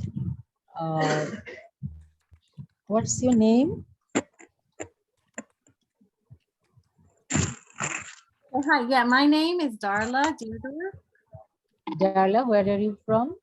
Yeah, so I am based in the United States in the East Coast. Okay. I am at Duke University.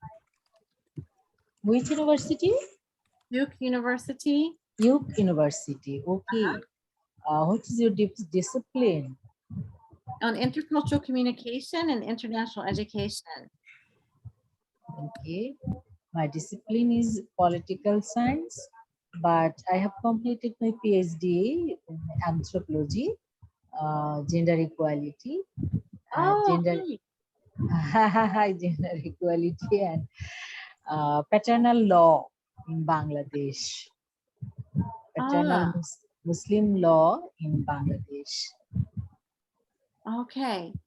But I have completed a research program recently in GCED, and we observed some area where Bangladesh cannot, school level, Bangladesh cannot connect to GCED because of lacking professional development of teachers. Oh, okay. But global citizenship education has gained significant attention in the world. We know. Yes. GCED is strongly reflected in the different aspects of the National Education Policy 2010 in Bangladesh, and new curriculum and special attention has been paid in the new national curriculum also. Okay. Curriculum framework. Yes. And we'll be talking about the curriculum more tomorrow. So that would be really good if you can come back tomorrow and share more about the curriculum framework then too. That would be very helpful if you could do that. Yes, but it is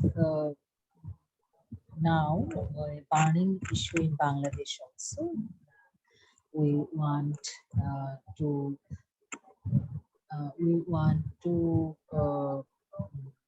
make a global citizenship education environment in Bangladesh.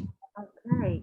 So excuse me just a moment. So welcome back to group 3. Did you finish all the protocols? Yes, we finished all the 2 prompts and the flashback round. Okay. And then did you have a chance to discuss the experience with each other? Yes, since our group only had like 5 members, so we got plenty of time to discuss further. Okay. Okay, very good. Well, I thank you very much for participating in the UNESCO Story Circles. Welcome back. The other groups are not quite finished. So we'll wait a little bit for them to come back. But in the meantime, I would love to hear how your experience was for you. If any of you would like to share, and apologies again for the technical interruption there, but yeah, how was your experience for you? Right, Dala, because we share some story that we can share the concern with a common concern. For example, to me, I share some story about a child with a special needs that I faced when I have got experience to support them. And many friends share story about a a student in a remote area, student with some a friend from Bhutan shared a story about the challenges to support learning during the distance education or something. Okay. So you sound like you had some good stories. Right, it's very inspiring. Oh, inspiring. Oh, I'm so glad to hear that. Yeah. Wow. It's amazing how inspiring some of the stories can be that we share with each other. Absolutely. Yeah, that's great. And also to learn from each other from all these different places through their stories. That can be really interesting, right? Yeah. Yeah, that's great. Yeah, thank you again so much for sharing with each other. And we'll give the other groups maybe another, let's say 5 minutes or so. We'll see if other groups start coming back or not. Okay. And then when everybody comes back, we'll discuss together a little bit what this was like for everybody. So you'll get to hear about other groups' experiences also. Mm-hmm. Yeah, and then we'll kind of move into more of kind of what this means and how you use this, and so be thinking about ideas you have for how you might be able to use story circles in your context. That would be great. Yeah. All right, so we'll give the other groups about another 5 minutes or so.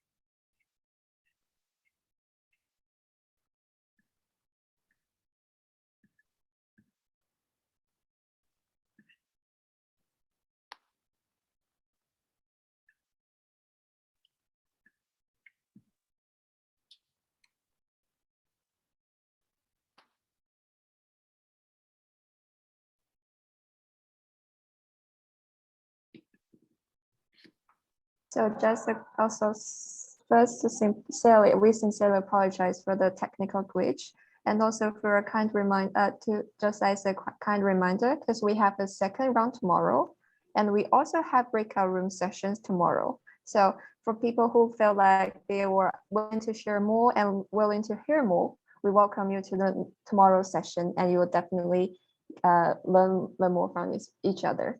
Thanks. Absolutely, yes.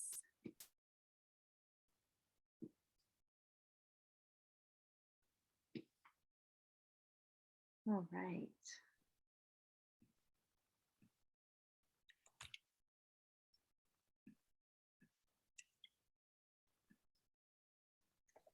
So for those back in the main room, we will continue as a whole group in about 4 minutes. So if you need to take a quick stretch break, now would be a good time, because we will start again in about 4 minutes once everybody is back.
Okay, so maybe in about 1 minute we can close the rooms, and that gives people 1 more minute, right?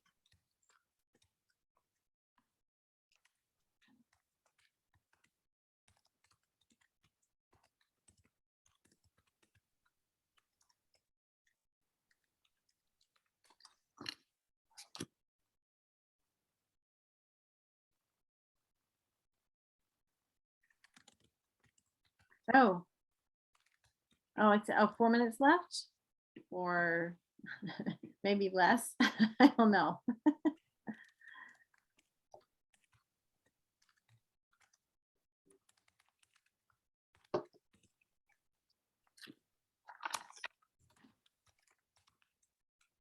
We might want to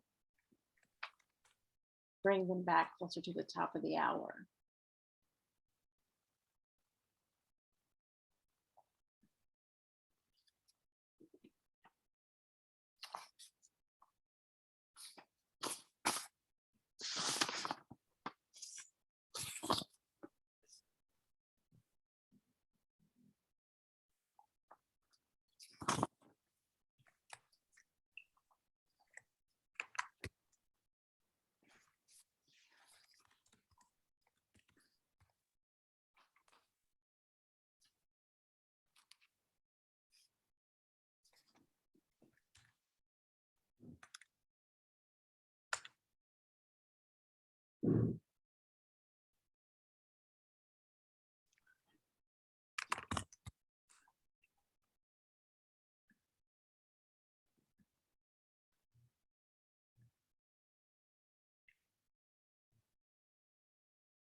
Okay, we will begin again momentarily as soon as the rooms close and everybody comes back.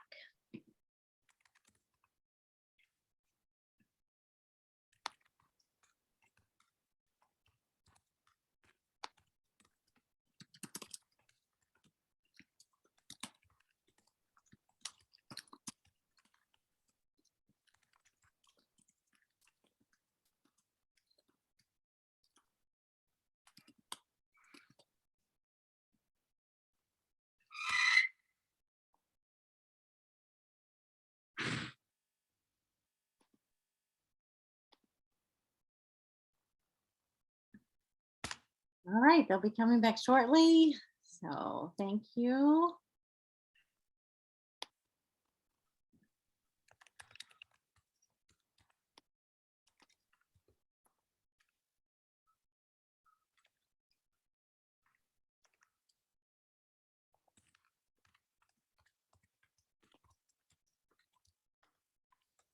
All right, they should be coming soon.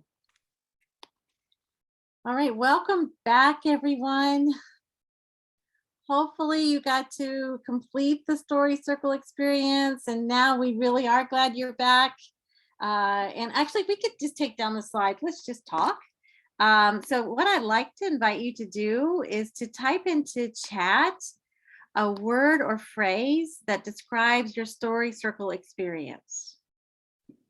So word or phrase that describes your story circle experience, minus the technical glitch. Please just share with us. Della says eye opener.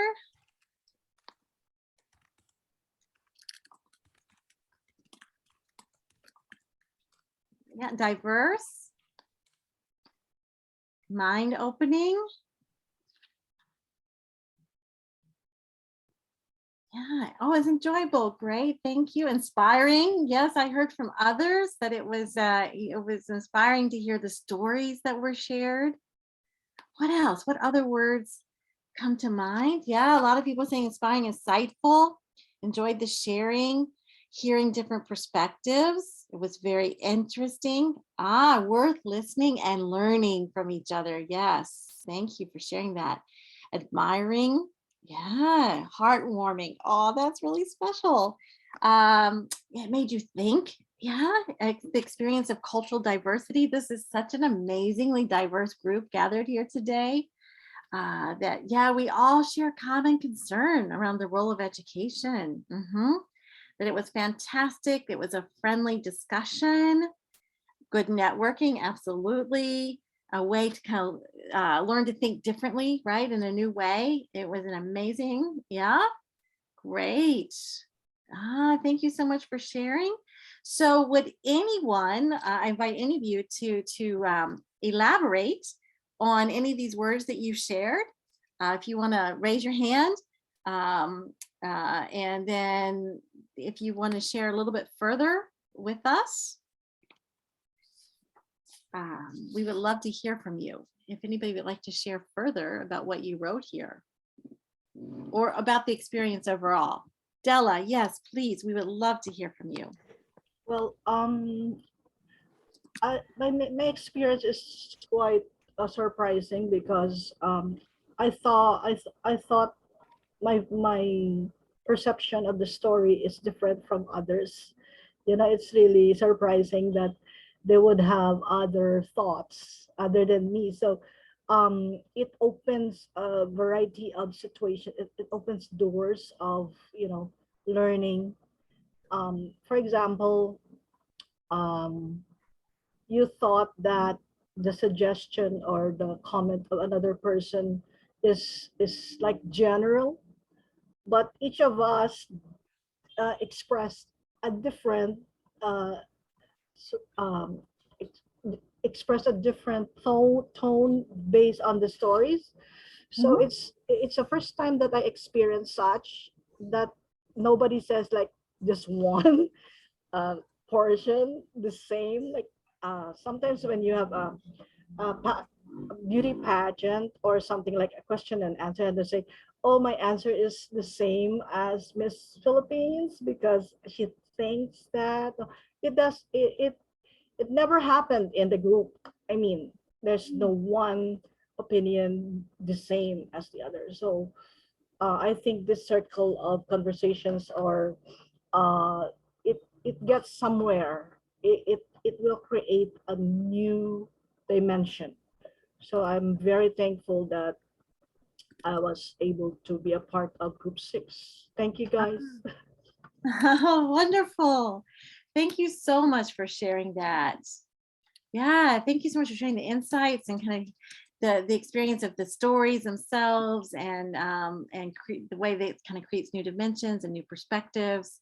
Thank you so much for sharing that, Della. And I see, is it Oyegoga? I'm so sorry if I don't pronounce that correctly, from Nigeria. We would love to hear your perspectives. Yes, hello, Dala. Hello, everyone. Yes, I'm Oyigo Gauno, and a citizen of Nigeria.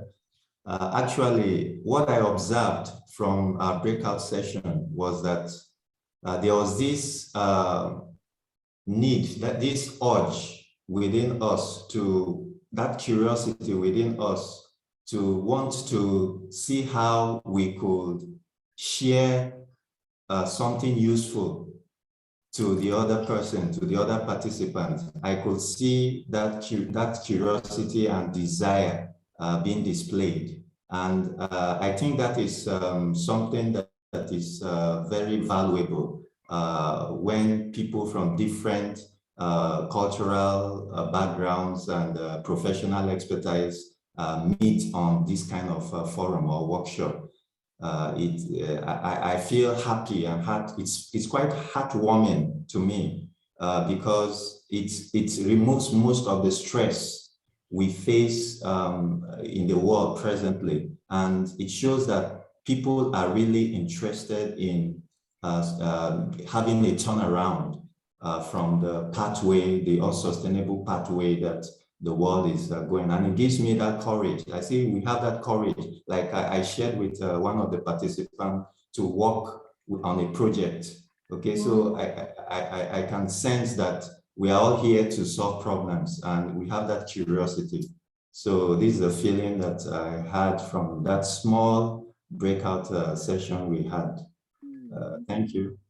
Thank you so much for sharing that and for your insights and your experience from your breakout session with your own story circle group, but that it was a heartwarming experience that helped give you courage, because you're right, we're all here to help make the world a better place. And so kind of being able to share that through the stories, and the importance of the curiosity that we enter into the stories with is very important as well. Thank you so much for sharing that. others who would like to share comments from the experience? And again, just raise your hand and we would love to hear from you. Anyone else like to share? Okay, can I share? Sure, please. Yeah, my name is Sayaka from Japan. I'm an English teacher working at the public junior high school in Japan. And then I shared some of my Japanese teachers' attitudes or interests. Actually, so in Japan, the most of the teachers want to implement the GCED activity or global citizenship education or related to education. But one of the problem is they are very, very busy, maybe the same as you. So they want to do much more active activity, but they don't have enough time to think about it, or they don't have enough time to catch a new information or join our network like this. So this is one of my problem. And then I shared this kind of issues with my group, and then some participants from Bhutan or some other countries, they shared or they agreed with my idea. So what I'd like to share. So that is why I'd like to share. And then another thing is, actually I'm working as a junior high school teacher. So I'd like to invite you to join my English classes. I'm always welcome you to have classes with me or with my students. So this is a kind of an information. Thank you very much. Yeah, thank you for sharing. And I think it is very helpful when educators can come together like today at this workshop and tomorrow at part 2 of this workshop and share with each other. And there's always a lot that can be learned from each other for sure. Thank you for sharing that. And also another question I have for all of you is, what was it like to practice listening for understanding? Was it easy, hard? What do you think? I would love to hear from you. And you can also, if you don't want to speak, you can also simply type into chat your impressions. What was it like to practice the listening for understanding? And again, welcome your comments in chat, or just raise your hand and share with us. Yeah, so not too hard, not too easy. Thank you, Della. Others, what was it like? Easy, hard? Huh? Yeah, Rashad is okay. That was good. Smiley face. Sometimes hard, says Shireen. Yeah, for those who were a little bit hard, like what was it that made it difficult? Anyone want to share what was difficult about it? About listening for understanding? Yes, please. Oh, you go, Ka. We would love to hear from you again. Yes, I kind of saw the challenge. I saw a challenge. And one challenge I saw was technology. You know, I noticed that I personally, if I joined late for the workshop, because I was trying to fix an audio issue, even when it's connected, but it's giving some troubleshooting troubles. And another participant was struggling to connect audio-wise too. So I think this is a challenge, and virtual connections like this could be redesigned. Okay, I'm seeing a room whereby it could be redesigned to kind of individualize people's contexts, maybe by way of the strength of the internet speed, or the strength and the speed in a particular locality to accommodate everyone. Okay, because that active participation can be limited because of somebody's geographical location and internet infrastructural strength. Okay, so this is a challenge for us for virtual workshops like this, so that we'll get a full participation of participants. And so if we could scale it, I think this is a challenge that I think we'll be working towards to accommodate. Thank you. Absolutely. I think technology will continue hopefully to improve and make it better, but certainly the virtual participation does have its own challenges, even with the listening for understanding, right? So that is definitely a challenge.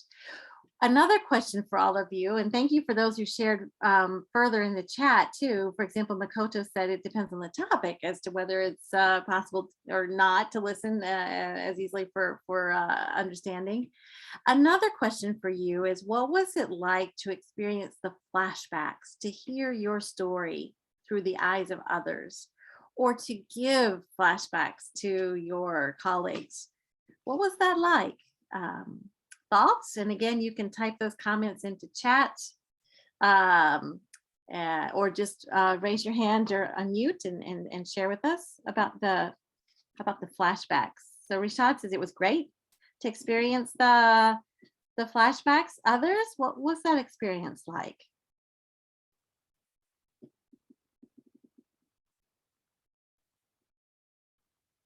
Any other thoughts?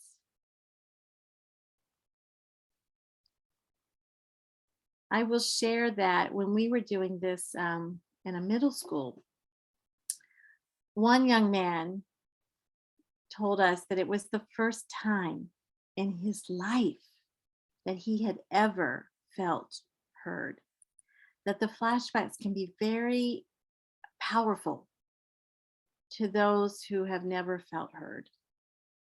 And so it's important not to underestimate the power of a flashback and the affirmation that comes from others. So as we kind of begin to transition here, I would love to invite each of you to type into chat, what is one lesson learned, one takeaway from this experience? So think about a lesson learned, something that you want to really have stay with you, something that you're going to remember from the story circle experience of sharing with each other, with other colleagues from different places in the world. What is something that you want to have stay with you from this experience? And if you could, please take just a moment to type into chat a lesson learned or a takeaway that's going to, for you, that's going to stay with you. So I'll give you a moment to reflect. The reflection is very important. And then to type into chat a lesson learned or a takeaway from your story circle experience. And hopefully everyone can share their insights with us in chat.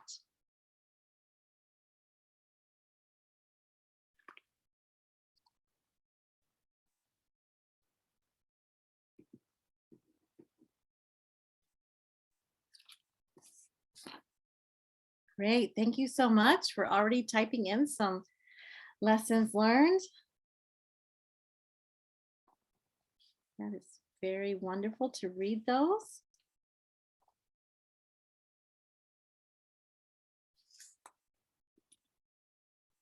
Yeah, so some of the takeaways would be opinions differ, that lessons can always come in unexpected places. Yes, definitely.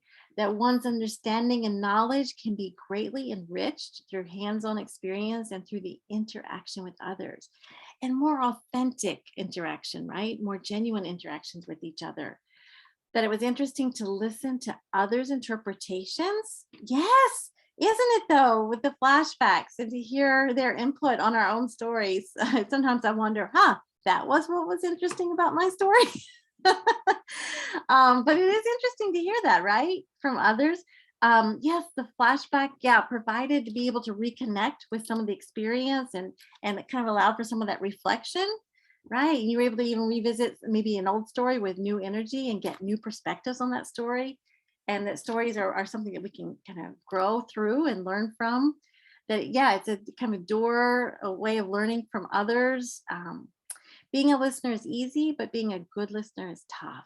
Yeah, that's really interesting to reflect upon and think, how often do we really stop and listen for understanding to each other? Yeah, that's something to think about. Learn, yeah, that we can really reconstruct a community of Asia Pacific colleagues around the common, our common goals around global citizenship for sure. We'll talk some more about that tomorrow in our workshop then. That the flashback was encouraging. Yeah. That it was really interesting to listen to others and to know that those are gifts that we were given through those stories. That, yeah, people are devoted, we're all devoted to being empathetic. The importance of listening for understanding is in the context and reconnecting to some beautiful memories. And that opportunities can often be unexpected too. Yeah, thank you all so much for sharing those insights. And oh, you have a takeaway or lesson learned that you would like to share with us? Yes, please. I kind of noted that problems, because I noticed that the participants highlighted a particular problem, and it showed that problems will always be around us. This is the lesson I learned, that problems will always be around us. So that the challenge to us, I felt, was we'll always be alert to the problems, especially within our circle of influence. And we need others. We need others to solve these problems together. So this is the lesson I learned, that I should always be alert to problems within my circle of influence, and I need others to help solve them. So this is the lesson I learned. Thank you so much for sharing that. And yes, we need each other, right, to work together. That's kind of another key piece of global citizenship education, is that we need each other to be able to work together collaboratively to address the problems that face all of us as humans, right? Thank you so much for sharing that. So as we are kind of moving more into thinking about story circles. So again, remember, story circles is really the purpose of UNESCO Story Circles, is to focus on developing and practicing these key intercultural skills, which are at the heart of global citizenship education. So a question then for all of you, kind of thinking more broadly as we step back from this experience, is to think about what are some ideas you have? How might you be able to use UNESCO Story Circles for systemic transformation? What ideas do you have for how you might be able to use story circles in the Asia Pacific context? And again, you can type your responses into chat or also share with us. We'd love to hear your ideas. Since this is really foundational and at the heart of global citizenship education, how might you be able to focus on the intercultural skills, particularly through UNESCO Story Circles for systemic transformation? What are your ideas or thoughts? And also, what questions do you have as you think about using these? Because UNESCO wants these UNESCO Story Circles to be used widely. You have been through this now as a participant. That's one of the best ways to then go and facilitate these story circles in your own context, to teachers, to parents, and to students. And I have to say, as a teacher, as an educator, I use story circles usually on the very first day of my class with students to bring them together to build community. And so there are different ways to use these. Della, you have your hand up. We'd love to hear from you. I think the best, I was sharing this with the group a while ago, that UNESCO might create stories from the circles as a stepping stone of different experiences that might be useful to other people. And because social media is very strong right now, these stories might come from different places, short stories of different people with one question, with different answers and feedbacks. So in this way, we can use this in UNESCO as another stepping stone of because people would listen to stories, especially stories which are down to earth and very touching. So these story circles that we do, like in this groups, we can create a vast of experiences or um, key areas or key points that might be useful in helping parents, children, teachers, and educators, and how they can incorporate that one to learning.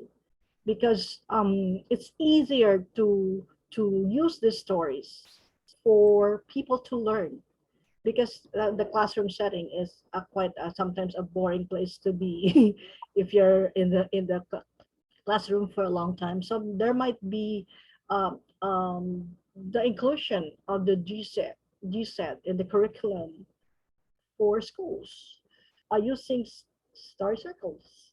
That's my idea. Thank you so much. Thank you so much for sharing that. And you actually, you shared several thoughts that are really important for us to kind of think about and how they might work in the different contexts around the Asia Pacific. So you were saying about, how to share these stories out further.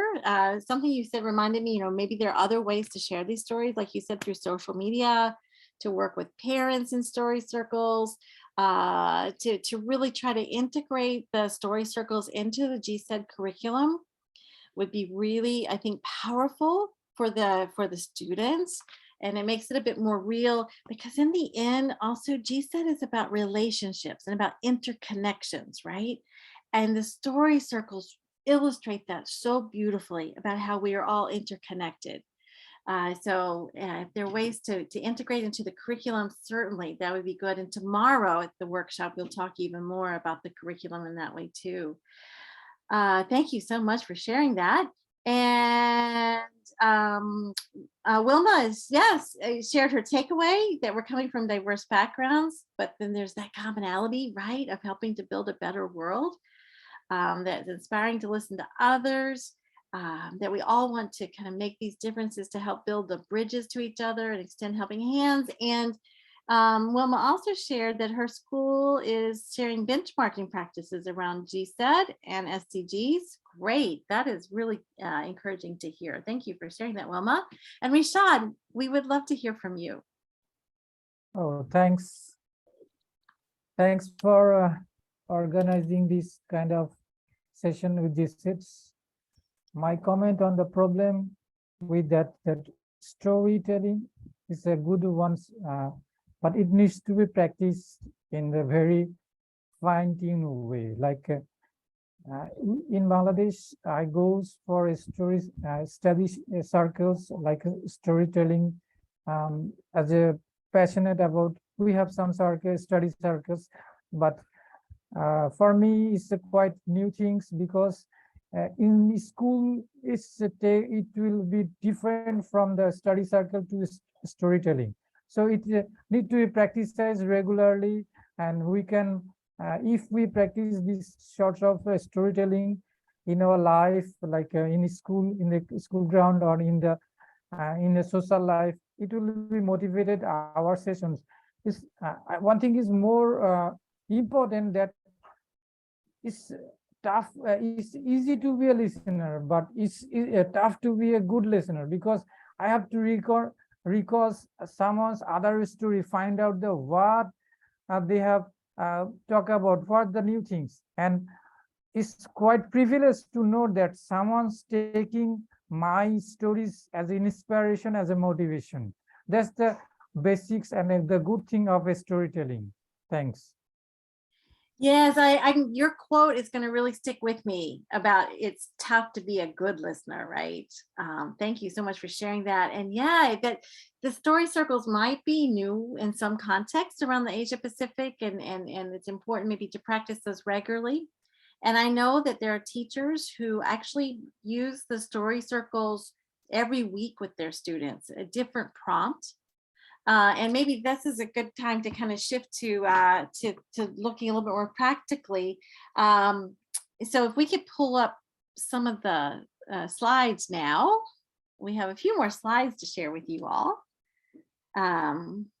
So we'll give them just a moment to do that. And I really appreciate this discussion. Thank you so much to everyone who contributed in the chat and sharing with us here.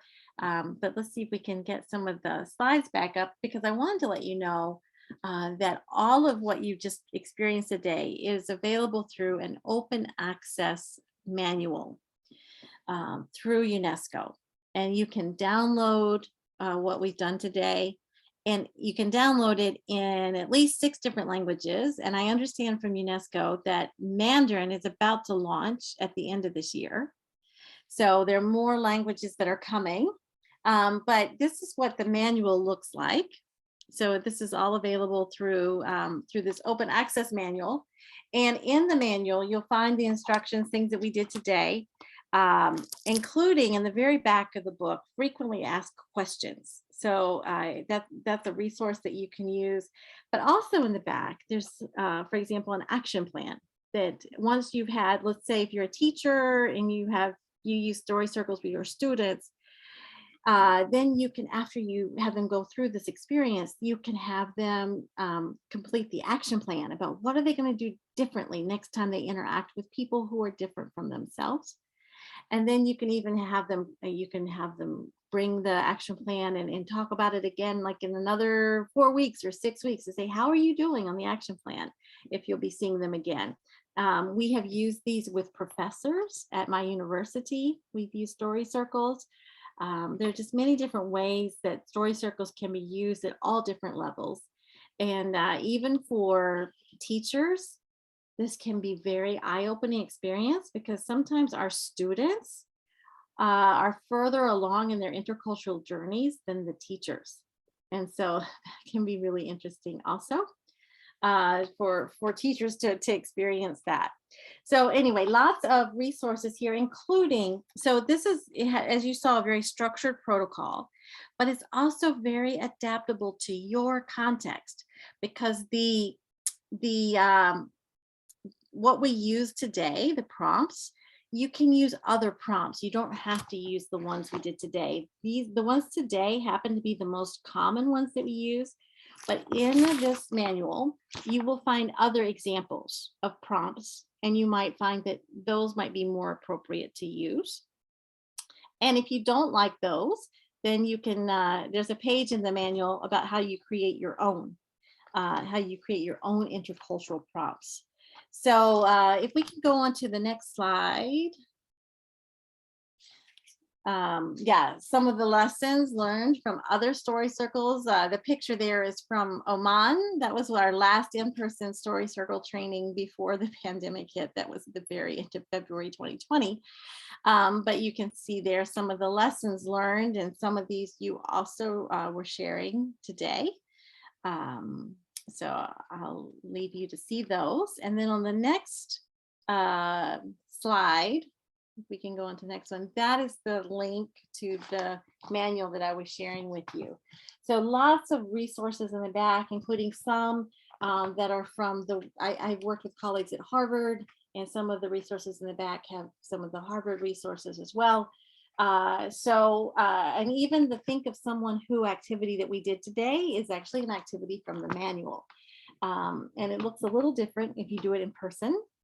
We use sticky notes and different ways of doing that, but it talks all about the details in the manual itself. And if you have any questions, I would love for you to contact me through the LinkedIn or through email. And then also the World Council has a special group of facilitators of story circles, and UNESCO is creating a platform for facilitators of story circles. So there are different ways that you can connect with others around the world who are using story circles too. And I see Della is asking a question about the link for presentations. And so we'll see how we might be able to get that and other resources to everyone too. So yeah, thank you. Are there other questions about story circles before we move on to kind of wrap up today's workshop? Other questions? You can type those into chats or let us know by raising your hand.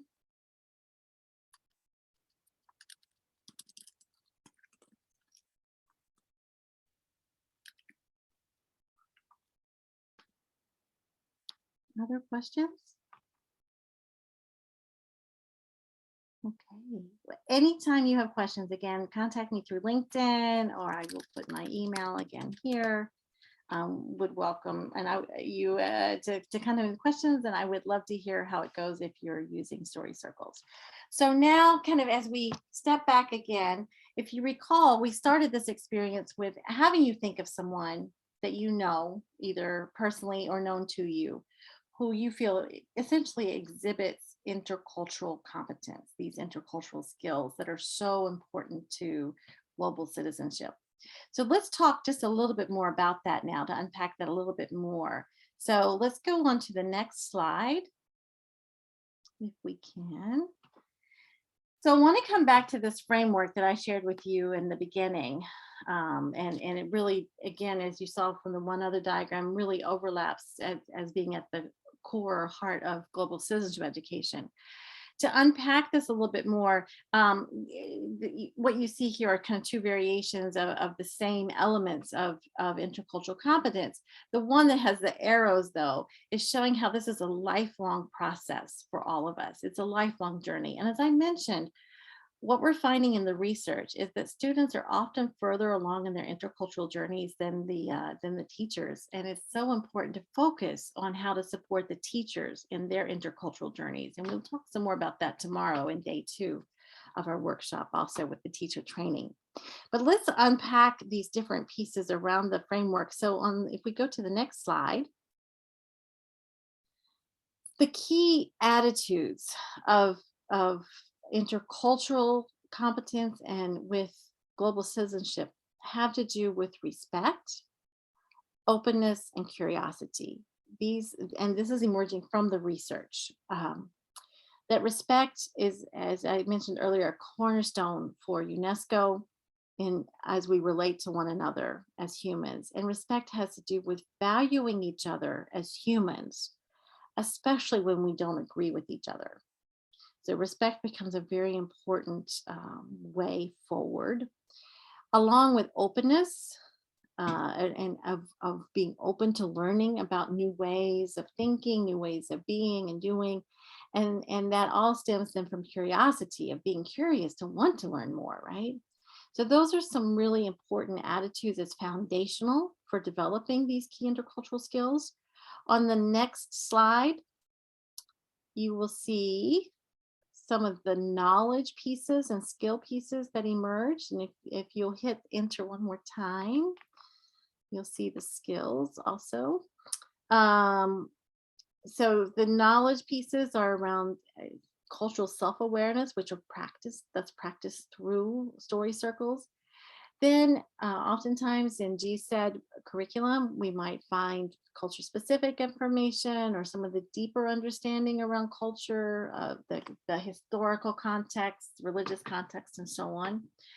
The key skills of listening, as you've been able to practice today, the listening for understanding, observing, and the other skills here of knowing where and how to get the information and what to do with it. But what's important to understand with global citizenship education, that it's much more than knowledge. It's also about the skills of connecting, the skills of interrelating to each other, of communicating, a lot of the skills that you practice today in story circles.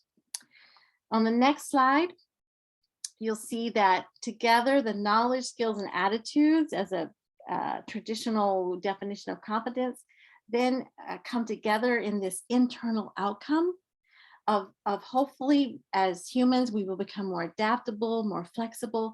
And this is where the empathy comes in, that we will continue to develop empathy, which is, again, a crucial part of global citizenship education. And that's one of the key priorities within the UNESCO Story Circles, is to help to develop and enhance the empathy component. And then ultimately what we see and experience as we interact with each other is this, on the next slide, what you'll see as the external outcome. So if you want a short definition of the intercultural competence piece of global citizenship education, it's about behaving and communicating effectively and appropriately with each other. And a lot of times you'll hear about effectiveness, but that's only half of the picture. and the other half is appropriate. And it's only the other person who knows whether we've been appropriate in our interactions. And so that's why it's so important to give students opportunities to continue to interact with each other virtually, in person, across difference. And so thinking about all the different ways that we can help our students interact with others, ways in which we can encourage teachers through teacher training to interact across difference, all becomes a very important piece of what we're talking about. So then next slide, please. I just wanted to conclude with a final thought as we bring today's workshop to a close, and I will turn it back to Dr. Khan for some concluding remarks. And then we'll also look at tomorrow for kind of a homework assignment, if you will, in just a moment before I give it back to Dr. Khan. But this quote from Martin Luther King Jr. Is one that has motivated me to continue in this work around global citizenship education, that we must learn to live together. It's not an option, and it's something that has to be learned. Hence the role of educators as being very important in this. We must learn to live together as brothers, as family, or perish together as fools, especially given all that faces humans in the world today. This has never been more true. So I want to thank all of you for your participation in today's workshop, and especially in the story circles, and giving each other the gift of your story to each other as we learn from and with each other. So thank you again so much. I am really looking forward to day 2 tomorrow. If we can go to the next slide. This is your homework for tomorrow. If you can please think and bring with you at least one GCED example from your context of how you're seeing GCED, a great example of GCED in your context. And be prepared to share that in your country group tomorrow in the breakouts. We'll do more breakouts tomorrow, but by country, as you heard earlier from Dr. Khan. And then also be prepared to discuss with each other in your country groups gaps and challenges that you are seeing in global citizenship education. Okay, so be thinking about that, be prepared to discuss those. And that'll be our first breakout. Then our second breakout, we're going to be focused more on looking at what are some specific concrete actions that can be taken in hopefully transforming systems that address global citizenship education at all levels. So I encourage you and invite you to be thinking about this, bring that example with you tomorrow to share with each other. It's so important to do a lot of that sharing and learning from and with each other as we come together tomorrow for day 2 of this workshop. So with that, I will turn it over back to Farial Khan, and thank you all very much for your participation. I look forward to seeing you tomorrow. Dr. Khan? I'm here, I'm putting on my camera. No, thank you so much, Dr. Dala. This has been truly inspiring. And I mean, today we've unpacked some key concepts on intercultural competence. We've had a, not just an introduction to the story circles, but we actually were able to go into groups and practice, story circles, and then providing feedback. And that, I mean, some of the, when we were having our debriefing, it really struck me that sometimes when we are speaking and sharing our thoughts, how it is being perceived and what are the messages that our friends and colleagues and partners are picking up, I think that is also very important. So the flashbacks, the importance and the power of flashbacks, and what is a takeaway that our friends and colleagues and families take away. So these are really important messages that I've learned a lot today myself from this workshop. Having said this, I'm really excited to have so many countries on board with us today, and we have about 30 participants who have joined the workshop today. And tomorrow, we will really take a deep dive. Now that today has been more introductions, where we've looked at story circles and the power of story circles, unpack the key concepts and why it is important. And tomorrow we'll take a deep dive and then go into more the country level work. So today's groups we were looking were very diverse. Tomorrow's groups will continue to be diverse, but we will try to put members from each country together in the same group. And there are some countries, for example, the Philippines, we have about quite a few people from the Philippines. So Philippines will have 2 groups, but then otherwise, like, most countries, Bangladesh and others, you will be working with in group work tomorrow with the members from your own country. Where we have some countries like Bhutan and perhaps others, we have just a few registrations from each country. In that case, we're going to cluster countries together. So there will be some groups that will be just all the members in the group are going to be from one country, and you'll take a deep dive into looking at your country challenges, opportunities, and potential solutions, and then come up with an action plan and commitments to implement plans at a local level within your own country context. But in addition to that, we will have smaller other groups where there's going to be a mix of participants. There'll be 2 or 3 countries, and that also enables a rich exchange, because as you develop your own country plan and you identify challenges, opportunities, and solutions within your own specific context, you will also have an opportunity to learn from maybe 1 or 2 other countries.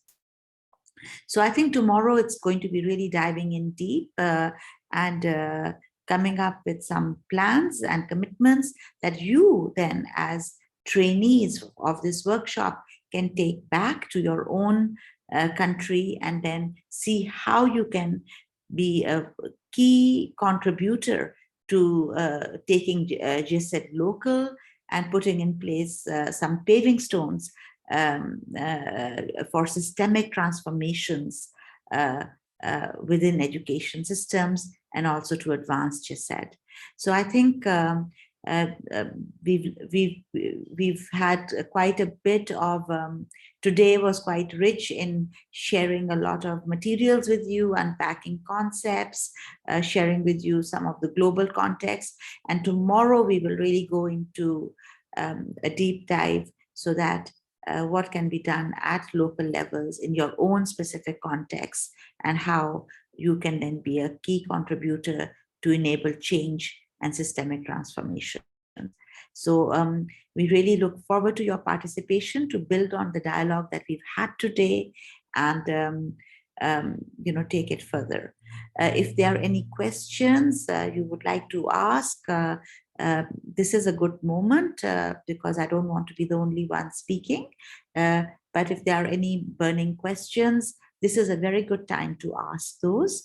So let me open up the floor and I'll need Danting and Ling your support. If a question is coming up, please flag it out, or if there's a hand raised, I would be very happy to address any clarifying questions from our participants.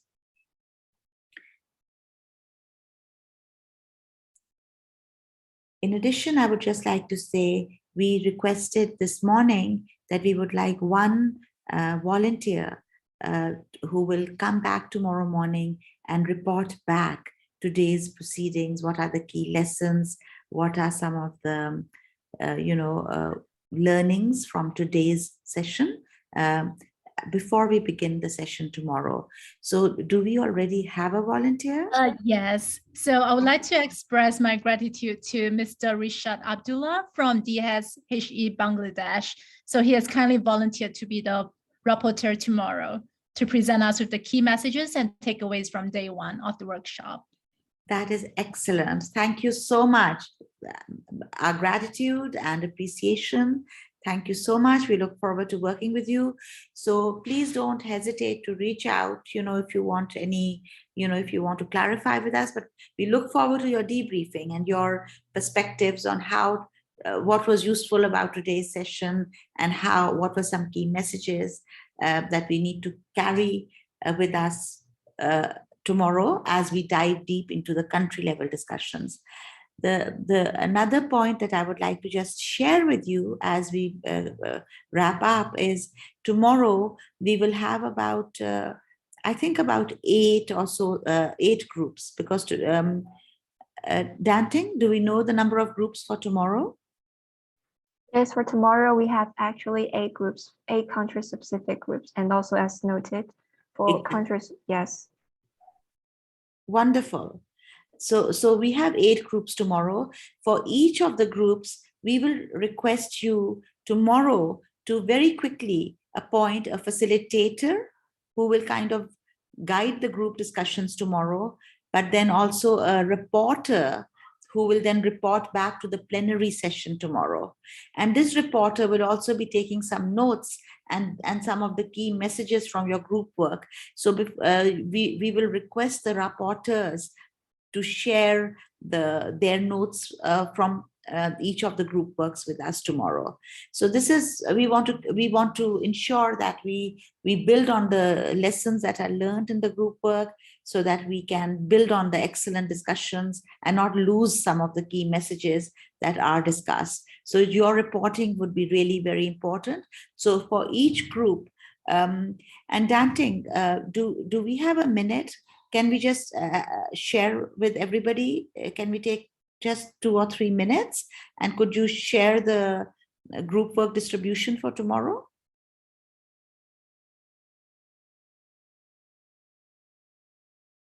So just so that everyone knows what to expect, so that everyone knows how they are going to be working tomorrow, so that we can then... Over to you, Danting. Yes, so we have our first group, and we welcome anyone to be the volunteer to take the notes and also to be the reporter. And the next group. Sorry, which country is the first group? Yes, the first group is for country participants from Bangladesh. Perfect. And the second group is for Japanese participants. And the third one and the fourth one, because we have many participants from the Philippines, so we but we divided you into 2 groups. And for the 5th group, we also welcome volunteers and note takers. And this is the group for Thailand participants. And the 6th is for participants from India. And the 7th and the 8th is a bit of mix up, and for participants from different countries. So can we look at group 7? It's Bhutan, Cambodia.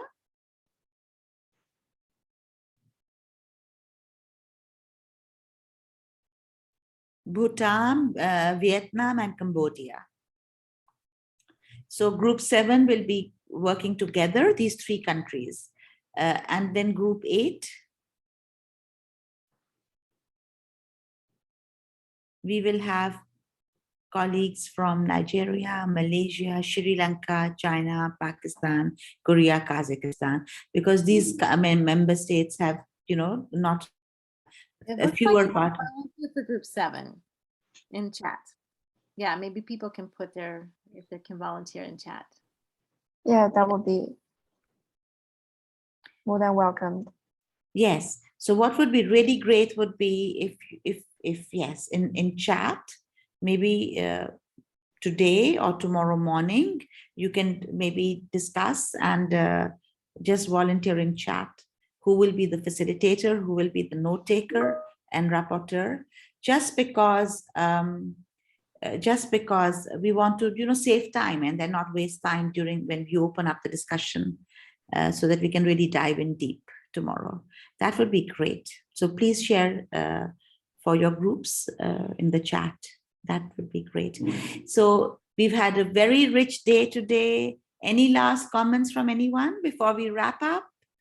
The floor is open for any last comments.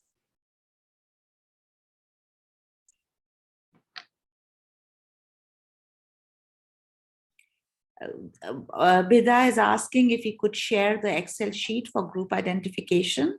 Could we put that on the chat? Dante?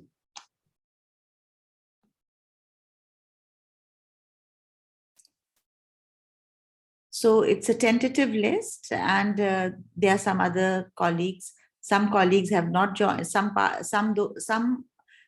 participants registered but did not necessarily come on board, and then others have joined. So here is the breakout group by day 2, just so that you can be clear about which group you're coming to, and we can then just dive in deeply tomorrow. Thank you very much, everyone. It's been a rich day. Please rest, relax, enjoy the learnings. It's a very powerful tool, and once we start using it, it really is it's a transformative. Transformations begin with the person, with the individual, within ourselves, and I think the story circles is the beginning of the transformative process as we begin the transformations within ourselves on how we relate with each other, how we listen to each other and communicate with each other. And then these personal and individual transformations lead to transformations within education systems, which then hopefully leads to transformations, societal transformations at the societal level. So it is all a ripple effect, and this is the beginning of the process. So thank you very much, Dr. Dalla, for initiating this process of transformations with us and for enabling us to become strong with this tool and how to use this tool and process as a first step. So thank you all, and we look forward to your joining us tomorrow. And I take this opportunity once again to thank APSIO to make this possible, Dr. Lim, Maggie Yang, and all our friends at APSIO. Dr. Dalla has been an amazing facilitator. We are so privileged and honored to have your expertise with us.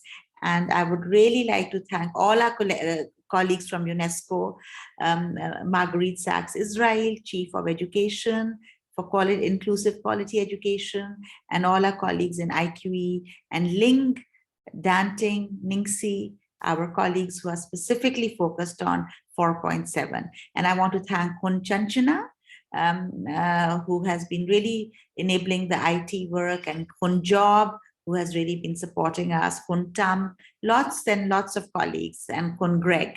So it's a big team behind the work. So thank you all. If I didn't name you, thank you all.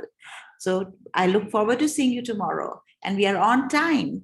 We are actually on time. So thank you. Thank you. Bangladesh. Yes. Wonderful. We're the first group. Bangladesh.